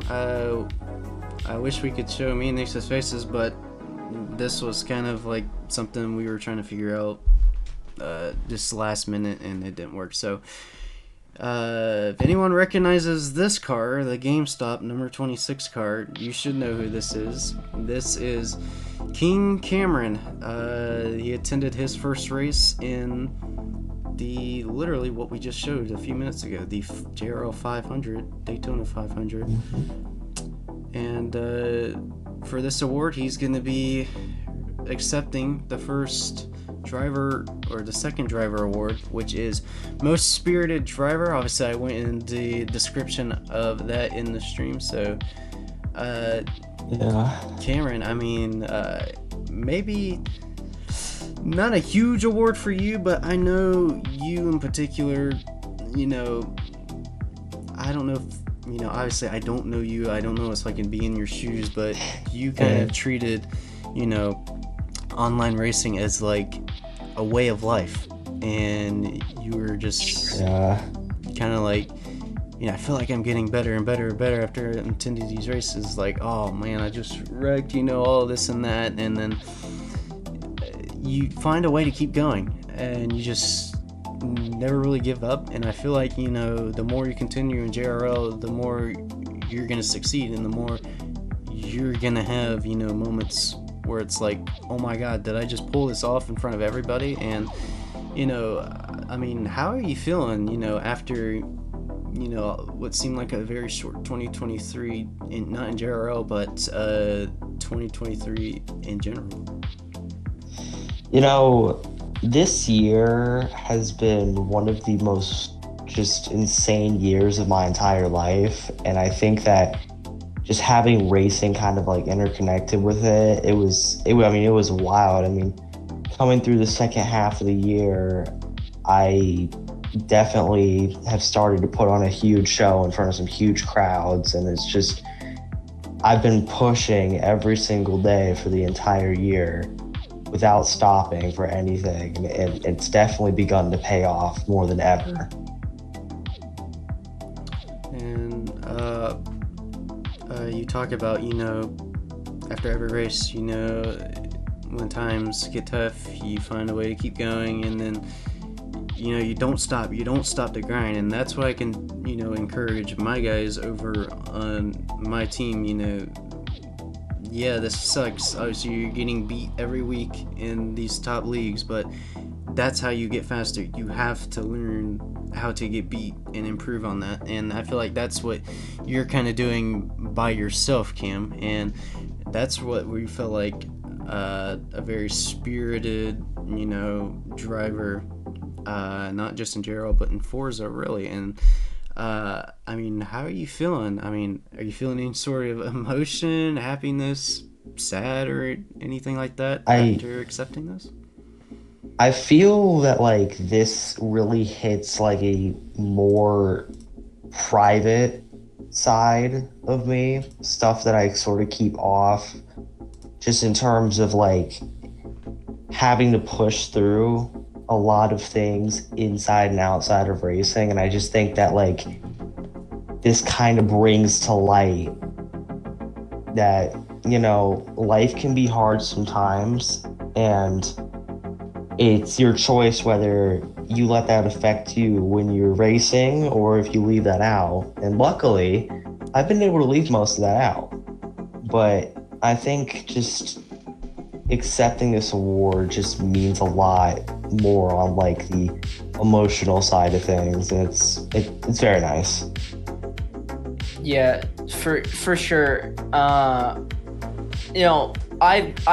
know you obviously a lot more on a personal level, and I can definitely say for you, I think the biggest thing for you right now is the little steps count, and this little step is eventually just going to be a big step in the future. And no matter how small the reward, I know you're going to treat it as if it's being on top of the world. You have that mindset. I know you're really driven. So, like JJ said, not obviously the biggest award, not the, most amazing award, but it's a lot more of a sentimental award. And it's something that's definitely going to point you in the right direction. I know your journey, even just in the past year, finally breaking out, getting your first win, and that just continuing to rack up. Now you're, in the double digits of wins and really improving just over 6 months, not even just the entire year, just over 6 months, hell, even 2 months. You've shown great improvement, and racing is, your life, especially online racing. It's your way of life, and I know you enjoy that. And I've seen you down in your lowest of lows, and I've seen you at your highest of highs, and I know this is gonna put you on top of the world for a little bit. So I'm really glad to see you like that, and honestly, just like, what are your whole opinions on, just that small journey? I think that just a small journey, a year and a half ago when I really sat down and thought, is this something that I want to do? Is this something that I want to put my time, my effort, hell, even my money into? And that day I made that decision, these small little steps have begun to just sort of snowball effect. And up until I would say probably June, that's when stuff really picked up, and it has just been riding on that since then. 8 wins in, a championship 4 appearance, countless other things. It's just been wild. I mean, something I thought would really kind of not go much, it really exceeded my expectations, and it's just an honor to be where I am.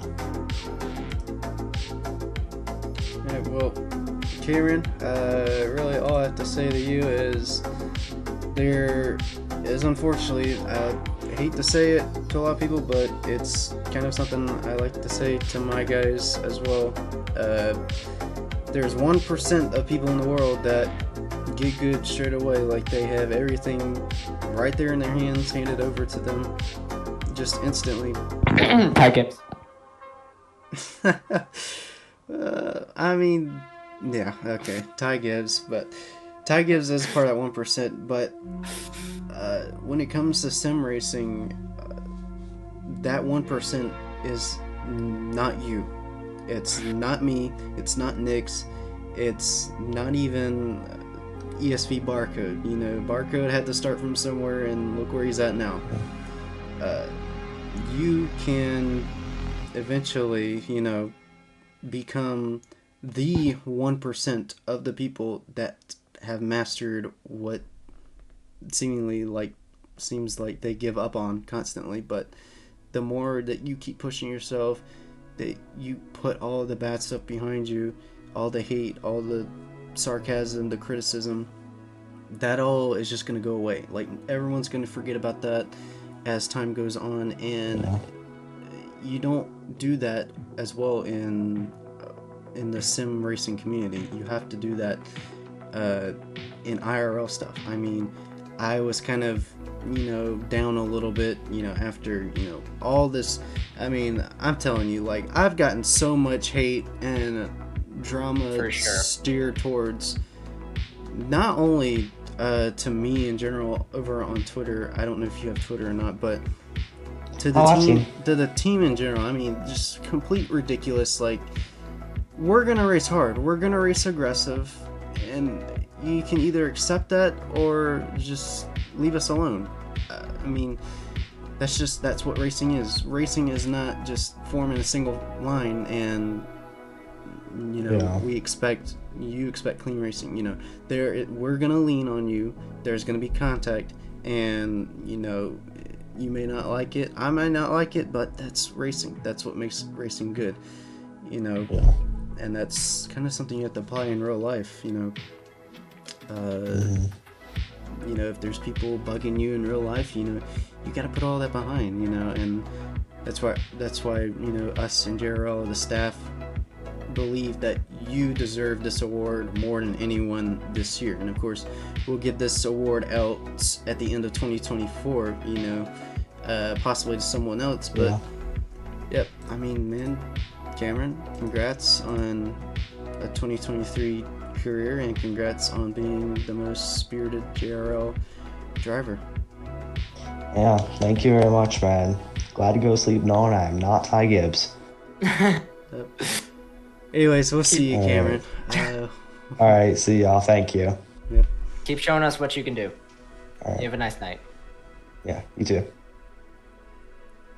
All right. Well, I feel like that was pretty wholesome and stuff with Cameron and all. I feel like we really got out what we needed to say there. Not only to him, but everyone else in the stream. So yeah, that does it for our most spirited driver of the year. This is kind of going on pretty long. I mean, we're almost 2 hours in. I thought we'd end by now, but really there's been a lot of action we've had to cover. So yeah, we only have a few more topics. Actually, not a few more, just literally like a handful to go over. We have our most improved driver of the year from 2022 to 2023. Neo says, I waved back. Unfortunately, I don't have a live cam to wave back in real time. So I waved at the camera once when you switched it back to us two. They waved. He waved. Thank you, Is our guy on deck? Is he ready to step up to the plate? For Are most you improved? referring to Mr. Devon? Yes. No, he's clubbing. He's out. He's He's and out of the clubbing. club. How He's out. old is he, by the way? He is 17 at a party with his parents, but I will show it to the camera. He sent this to the Snapchat group chat of him clubbing. Oh my god. I mean, he I could have went on texted his him. phone and at least done Yeah. this. I mean, but I don't know. I could ask him right now. if we don't get Ultra in the next few minutes, then we'll just have to talk about Ultra without him being in here. But cause, Yeah, I could talk smack. yeah. But as we're attempting to accomplish this, thank you all for showing up tonight in the chat with the messages, with the follows. Got a lot of follows come in the stream, almost 2 hours in, so we definitely appreciate that. Of course, if anyone missed anything we talked about on stream tonight, obviously we'll upload the entire VOD over to our YouTube channel. Our YouTube channel is literally the same as our Twitch name. So, are we able to get Ultra at all? I do not believe so. I don't think he's gonna be coming back. Okay, well, RZX Ultra is gonna take the most improved driver from 2022 to 2023 award. Unfortunately, not able to show up. I kind of expected this because that's typically what he does. He He says, just yeah, leaves. dude, I'll join, and he's like, oh, dude, I'm not home. Sorry, I'm on the other side of Canada right now. I'll be home in 38 business days. In fact, Ultra talked literally like a few months ago saying his family was going to move to the States. Yeah, I really hope he does that. I feel like he will really like it Yeah. over here. It's not too different than Canada. Less wildfires. Yeah. And more rednecks. But other than that, oh, and Ohio. But And Ohio. yeah, I don't really think anything. I think they were talking about moving to, I think somewhere in the south, maybe Texas, around that area. So, I think the biggest thing for him is one, getting used to the imperial system, and two, getting used to being an hour or 2 hours, depending on where he is in Texas, actually behind us. So right now he's in the same time zone. In a little bit he will not be. Alright, well, to talk a little bit on Ultra's journey, because literally he started his legacy in JRL as a pretty popular figure. Literally at the very beginning of Season 2 of NASCAR, which started in the January-February area, and he won a few races in that, and I was very surprised coming from a guy who was, I knew him, but like I didn't know he was like this freaking competitive. So he was in the shot to win a championship. He couldn't do that, unfortunately, but going into the third season, which was probably our least popular season of NASCAR we've had, he was points leader right out of the get-go. I mean, to know, it's hard to win Daytona in general, but it's hard to go back-to-back in a series. He did that in Season 3. winning the day race in round 1 and then winning the night race later on in the season. He didn't win the championship in 2022,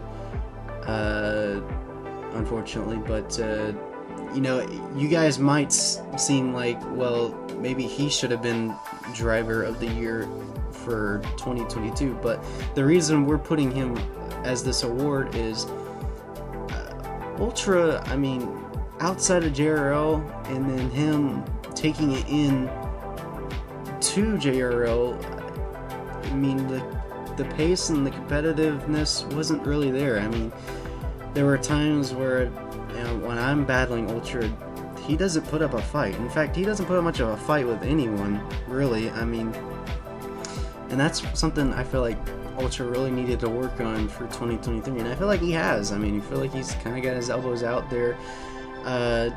But for this year, if we're talking stat-wise, Ultra did not win a single race at all, not even in NASCAR in Season 4 of our series.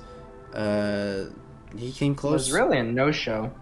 Really, yeah. I mean, he was there, but not really.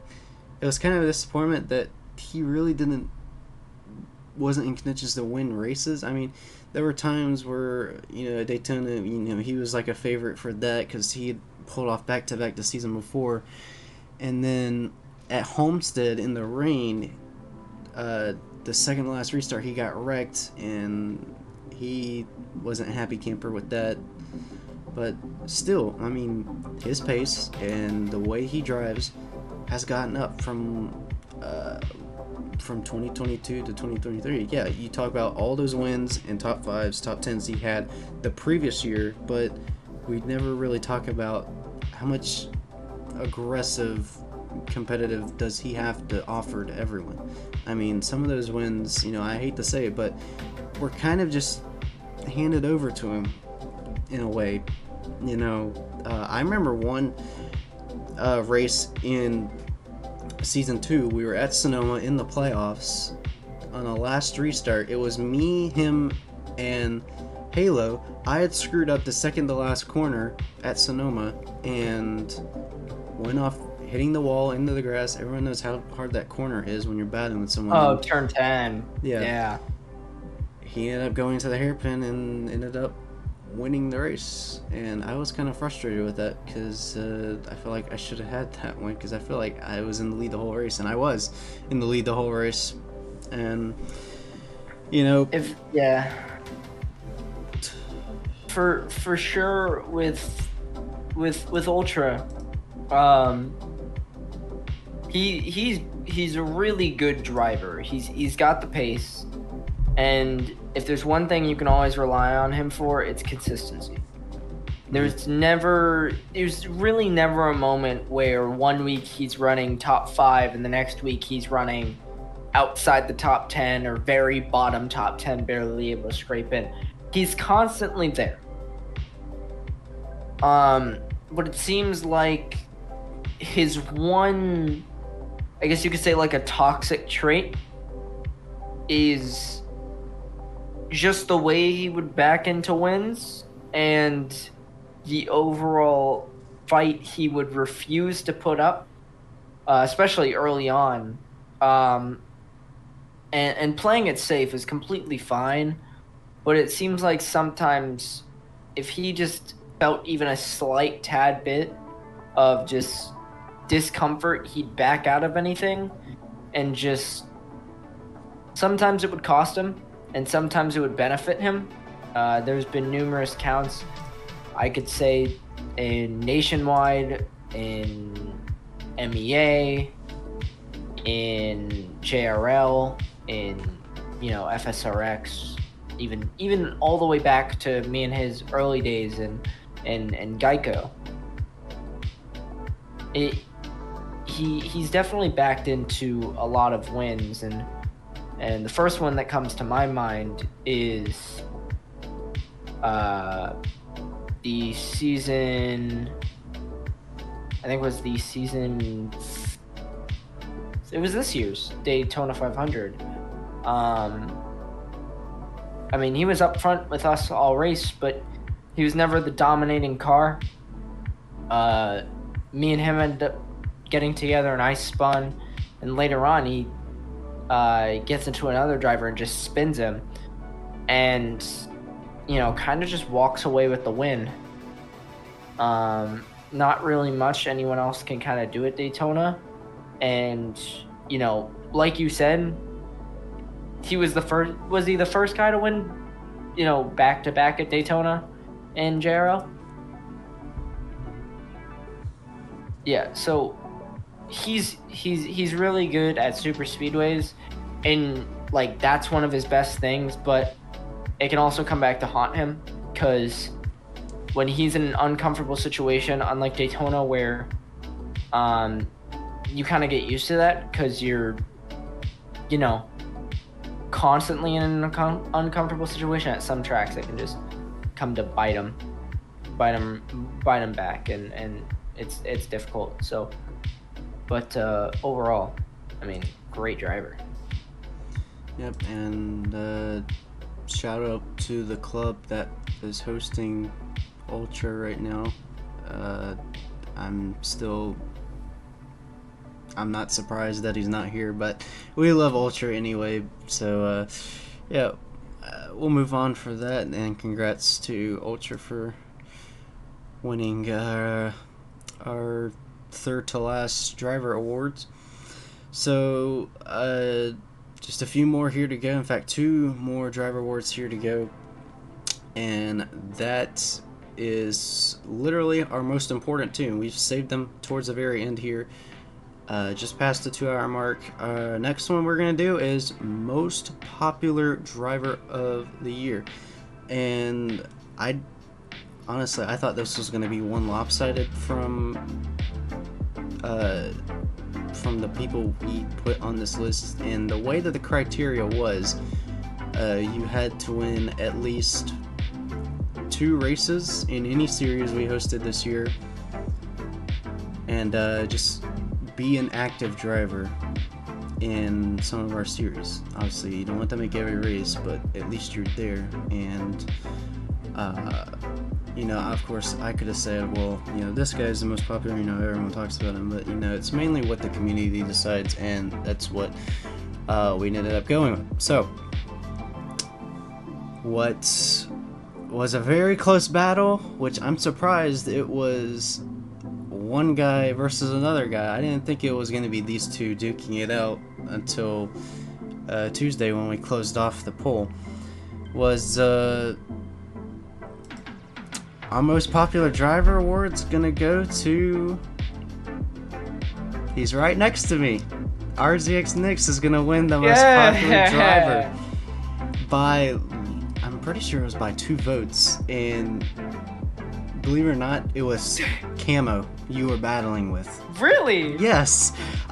Camo? I don't know why Camo, but everyone just, I don't know if people just picked him out of like a joke or a meme, or if people thought he deserved it, but Nix got the most popular driver award. I will take that. Wow. You had that smile on your face, and for a second I thought you were about to say, he's right here, as in you, and then all of a sudden you're like, he's right next to me, and I'm like, what? I did not expect to win that. Wow. Yeah. I don't think I got a single vote in that, by the way. So, really? That's because I didn't do much racing this year, because obviously broadcast, but it wasn't until, towards the end of 4 to 7 where I had to step in and, fill in some of the missing areas to race. So, but most popular commentator. Yep. And Nix, how does this award kind of imply to you on to 2024? What do you take out of this? How are you gonna try to put a chip on your shoulder into that? It's a good confidence boost for sure. Still a little bit of a head scratcher. No, I wouldn't expect to win this. There's many great guys. MVP. There's Mayhem. There's you, and and even some of the ESV guys who've occasionally raced. You had Coleman and Ultra and there's all these great drivers, and I actually relatively joined JRL a little late, about midway through season 3 of the NASCAR series, but I don't want to let this go to my head. I don't want to start off, but it's really good to know that I've got an overall positive look on people look at me positively in racing and even just in this league and racing as a whole. It's good to know that you've got people who see you as a positive person and someone who they can rely on, work with. Keeps the rivals off the track, for sure. And it's good to get this reward. I would not expect that, but I am proud to take this one. Ultra says to check your Snapchat. What a nerd. I think it's because I told him. I think it's because I told him myself. Well, he was asking me how long it would be to interview. You're a little too late. You just missed out. Literally said that right as we were done with that. Yeah.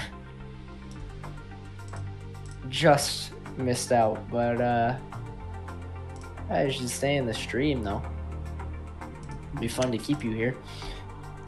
Alright, well, I feel like that pretty much does it on that one. Our final driver award. Why can't I do this? Okay. Final driver of the award for tonight is going to be most valuable driver, and this basically the definition of what we like to call it is someone who has really, really good stats for this year in particular. And that's going to go to, again, a driver who's already won an award here tonight. Obviously, can't show. That's also going to be RZX MVP. His total stats for 2023 is 8 top 5s and 11 top 10s, along with 3 wins, 2 in IndyCar? Yeah, IndyCar, and 1 for NASCAR. And of course, this was kind of a controversial decision, I feel like, because there's a lot of drivers so little that could have won this. I mean, I could have given it to myself. I mean, I feel like I won a good amount of races, though I started racing, kind of part-time towards the end of this year. We could argue the fact that it should have gone the kart racer because him and MVP put up a good battle late in the championship that year. Or it could have been Takema, who literally ran away in the World Outlaw Series for 6 wins. But really, I feel like MVP definitely deserved this one. And the only driver tonight to take 2 awards, and it being the most important one out of all of them. So congrats to MVP, and hopefully you'll return back to us soon. We definitely need you. Miss him. Hopefully he stays safe over there in the Koreas. Yep. And that will do it for the awards side of things. And of course, we'll chat here and there for obviously I don't want us to go to 3 hours, but we'll try to speed this up if we can. One last category we have to talk about for tonight is what in the heck is 2024 gonna have to offer? Now, coming from me specifically, I don't know. I mean, that's kind of the answer that every league owner for Forza has. I mean, if we go back to the beginning of 2023, I mean, we didn't know how unpopular Forza was going to be until we got to all the way to December, which it has dropped off unbelievably. And now I'm at a point where I really don't know what's all going to happen. I don't know what series we're going to run. I don't know if we're going to make a return to Forza 7 for one specific series or not. But you'll have to tag along the journey and find out with us. So, we do have exhibition races. Okay, this was kind of something I feel like a lot of people are going to be excited about, is the big events that we're going to host for next year.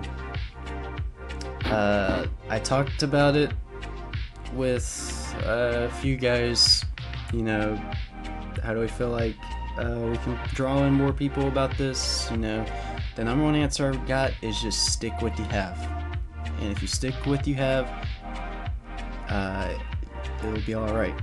You know, and you could just try a little harder, you know, because I feel like I've done a whole lot this year when it comes to promoting events and series. And it's hard. I mean, it's hard to get interest anymore, but hopefully 2024 is a comeback for JRL, and I'm ready for it. I'm ready for the challenge. I like challenges, so I spent a whole lot of time with my team for 2023 because I knew JRL was going to be in a position like this to where we're somewhat in a twilight year where we have to figure out something for the next year. So anyways, for 2024 on not only Forza Motorsport, but for Forza 7, we're going to be hosting exhibition races and events. Some payout races, some not payout races, just for, you know, the overall fun. So, the number one thing I've really been asked, are we doing endurance races? Yes, we are going to be hosting our very first endurance races. And I don't mean just 30-45 minutes of what the GTR Cup did. I'm talking about, you know, 2 hours plus. And we'll have car builds, all that stuff, team signups, driver swaps, all that good stuff. Oh, driver swaps gonna be interesting. Alright. Tracks we're gonna host endurances at is... Can I take a guess? What is it? What do you think? Bathurst. Give me a 12 hours of Bathurst, please. 12 hours of Bathurst. Well, not actually, but like still. Give me some sort of Bathurst. I mean, I feel race. like Bathurst, the Bathurst 1000 is basically the only endurance that gets held, because that's like what, a 6 to 8 hour long race. Yeah. Yeah. Alright. Rewar's pretty excited about the endurances, so let's go ahead and announce what we're gonna host. Alright, so on Forza Motorsport, we're gonna host the 2.4 hours of Le Mullets. What is that? It sounds like Le Mans, but it's not really. And me, Nix, and Rewar actually literally talked about this like last week about this, and I really want to do this. I think this is going to be a lot of fun. What the 2.4 hours of Le Mullets is in IRL, they take stock Crown Vics with a roll cage. I don't know what kind of... it's stock. Roll cage with nitrous bottle in the back. About halfway through, they let the second driver jump into the car, and they do all that. And it's performed on an oval, but they don't go around the whole oval. It's kind of like a road course, and I kind of already understand where the track where we're doing this at. Basically, they have the entire front stretch 1 and 2, and then they have the back stretch, which is like a triangle chicane a little bit. And then exit off the backstretch into 3 and 4 around, and that's the whole lap. So we're gonna host the 2.4 hours of mullets at Eagle Rock. I don't now for those that ask me when the heck are we gonna host these crazy races? I don't know yet, but we will let everybody know whenever we get the chance. So 2.4 hours on mullets. We are ready and waiting. So next, and of course, going into the stream, I didn't tell Nix any of this stuff, so that's why he's pretty surprised about all this. So another enduro we're gonna hold is, I'm still debating on this one whether it should be 2.4 hours or 4 to 6 hours or something like that along those lines, but we're gonna host an endurance race at Suzuka, the brand new resurfaced Suzuka on the new game. Suzuka is my favorite track in the game. I've had a lot of fun on it. It was one of my favorite tracks on 7. And I haven't done too much crazy on it. And yeah, I don't know what car builds we're gonna use, classes, I don't know. We'll have to decide as we go on, but we will host an endurance on Suzuka on Forza Motorsport.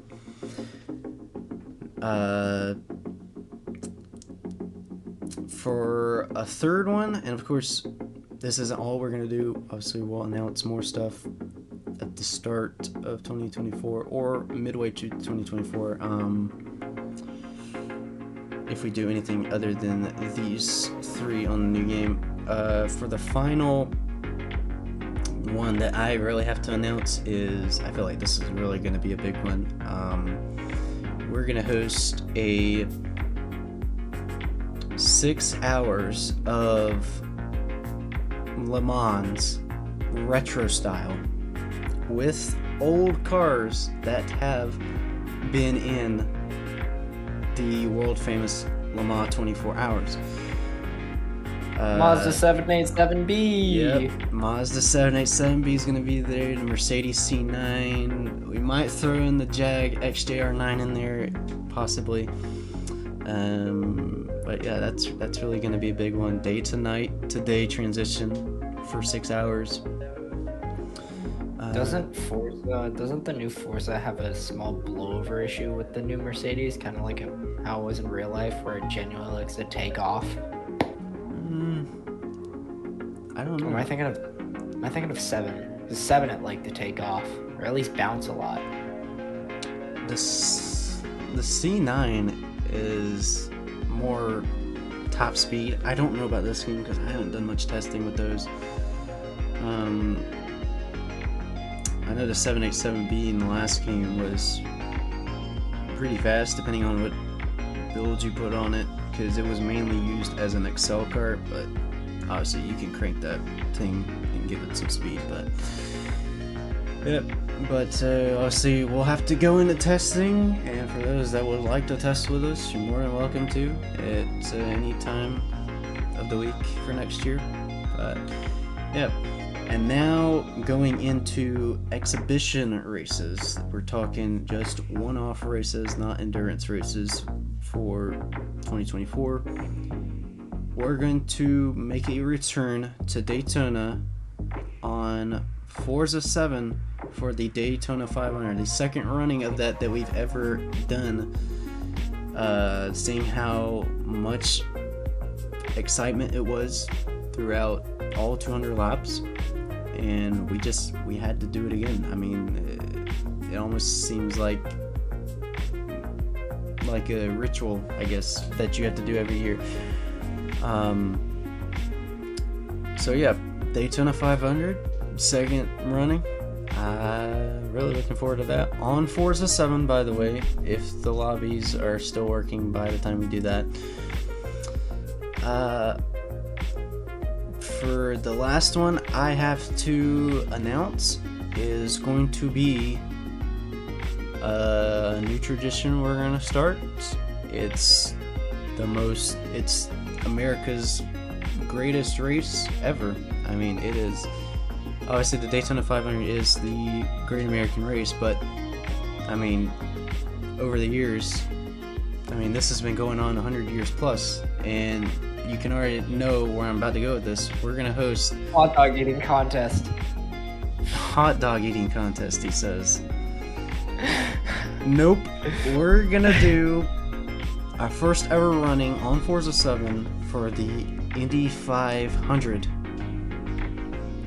So another 200 lap race for Big one. yeah, A big 500 one. miles. That's, you think Daytona with stock cars is entertaining? Wait till you see open wheel 200 mile per hour craziness.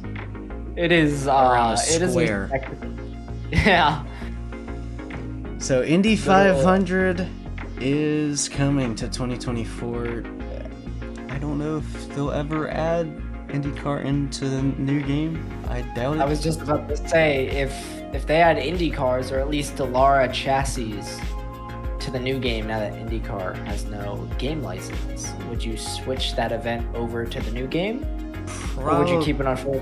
Probably. I would put it on over to the new game just because, you know, obviously it's the new game. So yeah, I mean, we still have thumbnails, logos, all to promote this event and stuff for next year. Obviously, a handful of you guys in chat already know about this other than the people that we've announced it in our server and in social media. So thank you, all you guys, for sticking out with us. See, if you stick out to the whole stream, you know first than everyone else. So we thank you about for the that. hot dog eating test. Yes. Actually, we'll let Nix make the Google Doc for that. For that one. I will. Don't test me. I will. He will. Well, I mean, That's a good idea. I feel like that's all the important stuff we really had to go over for tonight. I mean, 2.5 hours long of doing this. I thought this was going to be a lot shorter, but it wasn't. But I had a lot of fun doing this, really.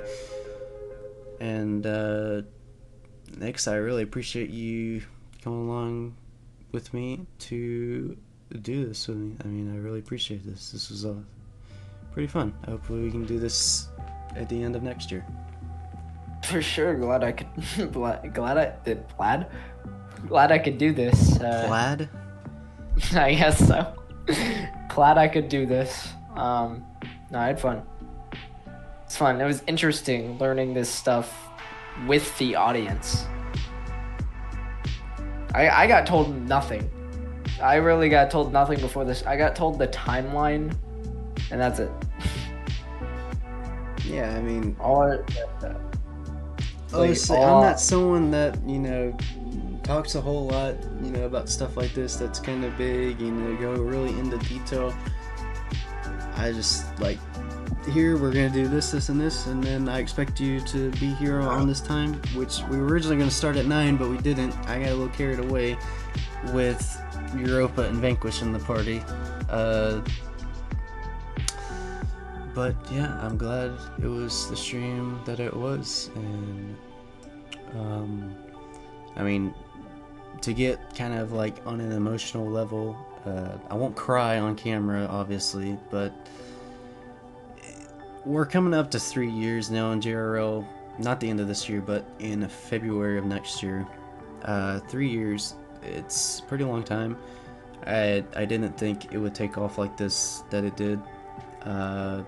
In 2021, early 2021, back when we hosted races on NASCAR Heat 5, I was like, I put out a group post like, hey, you guys want to do this Daytona race with me? I feel like we could make a league out of this, and I had fun with it, and I made a server, and I didn't think we'd go from having 10 people in the server to having 160 people in the server at this point, and to have our regulars beginning to make a comeback in JRL, and to have new people take interest in this now, it really means a lot to me. And I know this isn't like a business like that I, make money off of or anything like that. Obviously, I put money into this, to make things a little bit more interesting for races. But really, besides all that, really, JRL, RZX, all of you guys have been my best of friends in the past almost 3 years now. So I'm very grateful for all of you to be on this journey with me, the league, the team, all of it. I mean, it really means a whole lot that I still get the opportunity to do this, that we can hopefully make some sort of comeback in 2024. It's gonna be a rough one, but like I said, I'm ready for the challenge of it, So, I mean, that's really all I had to say about that. I mean, Nix, if you have anything to add on to that, you can. No, all I'd have to say is I think the only way right now for JRL to go is up. I think there's so much stuff right here on the horizon. There's so much potential that I think we'll be able to really embrace what we have right now and grow exponentially. So at this point, I ripped off the rearview mirror. I'm only looking, through that front windshield. And I'm ready for next year, and I'm ready for, another great, year and seasons of JRL. And of course, thank you for being on the journey of JRL and adding history as you continue to improve your racecraft with us. So anyway, I think that just about does it for tonight. I mean, tonight's felt like it's been long and it's been slow and it's also been quick. I mean, it's been all in one here tonight. But anyways, Neo, Rewar, Ultra, others in chat, we thank you for showing out tonight, and we look forward to seeing all of you guys bring something to the table for 2024. Obviously, endurance, Daytona 500s, Indy 500s, other possibly returning series onto the new game coming up, possibly a new branch opening up as well, if I decide on that, if I feel like that's a new step we have to take. But yeah, I mean I'm all out of words. I think that pretty much is it for 2023. I mean, bring your forks and knives for the eating contest, says Nix in chat. I don't know what you're talking about. Yeah, okay.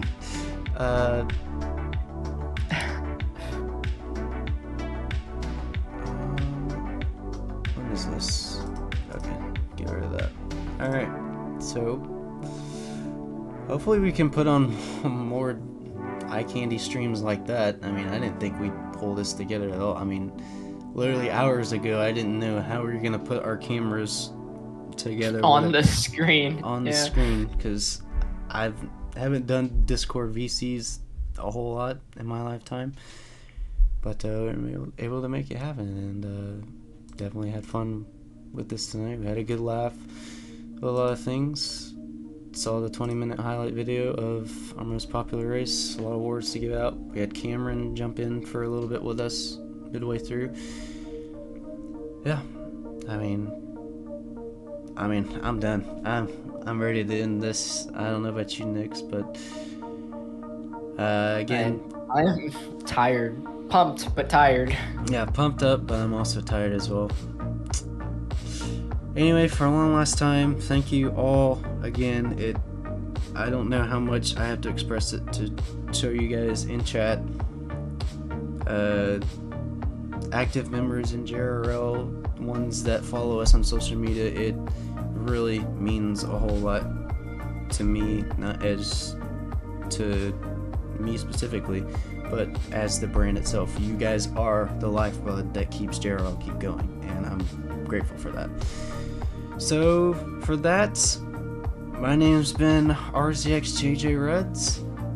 I've been joined with RZX Knicks tonight, and this has been the last event we're gonna do here for 2023. We are so prepared for the road ahead in 2024. The comeback, I feel like, is real. We are ready for the biggest challenge that JRL has ever had to do. So until then,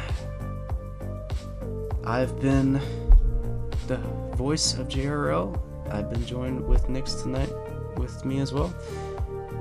And yeah, I mean, it's been a journey. Good night.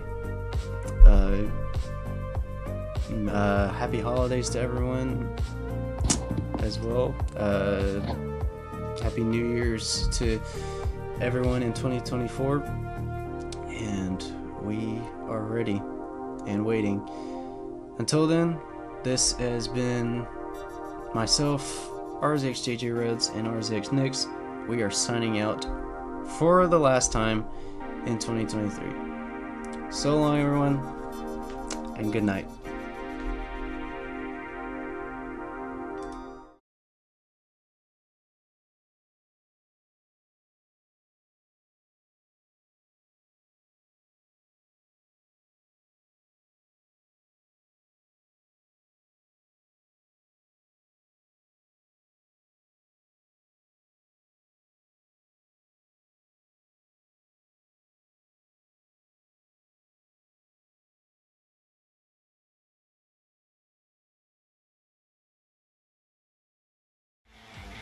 Lap 6 of this race.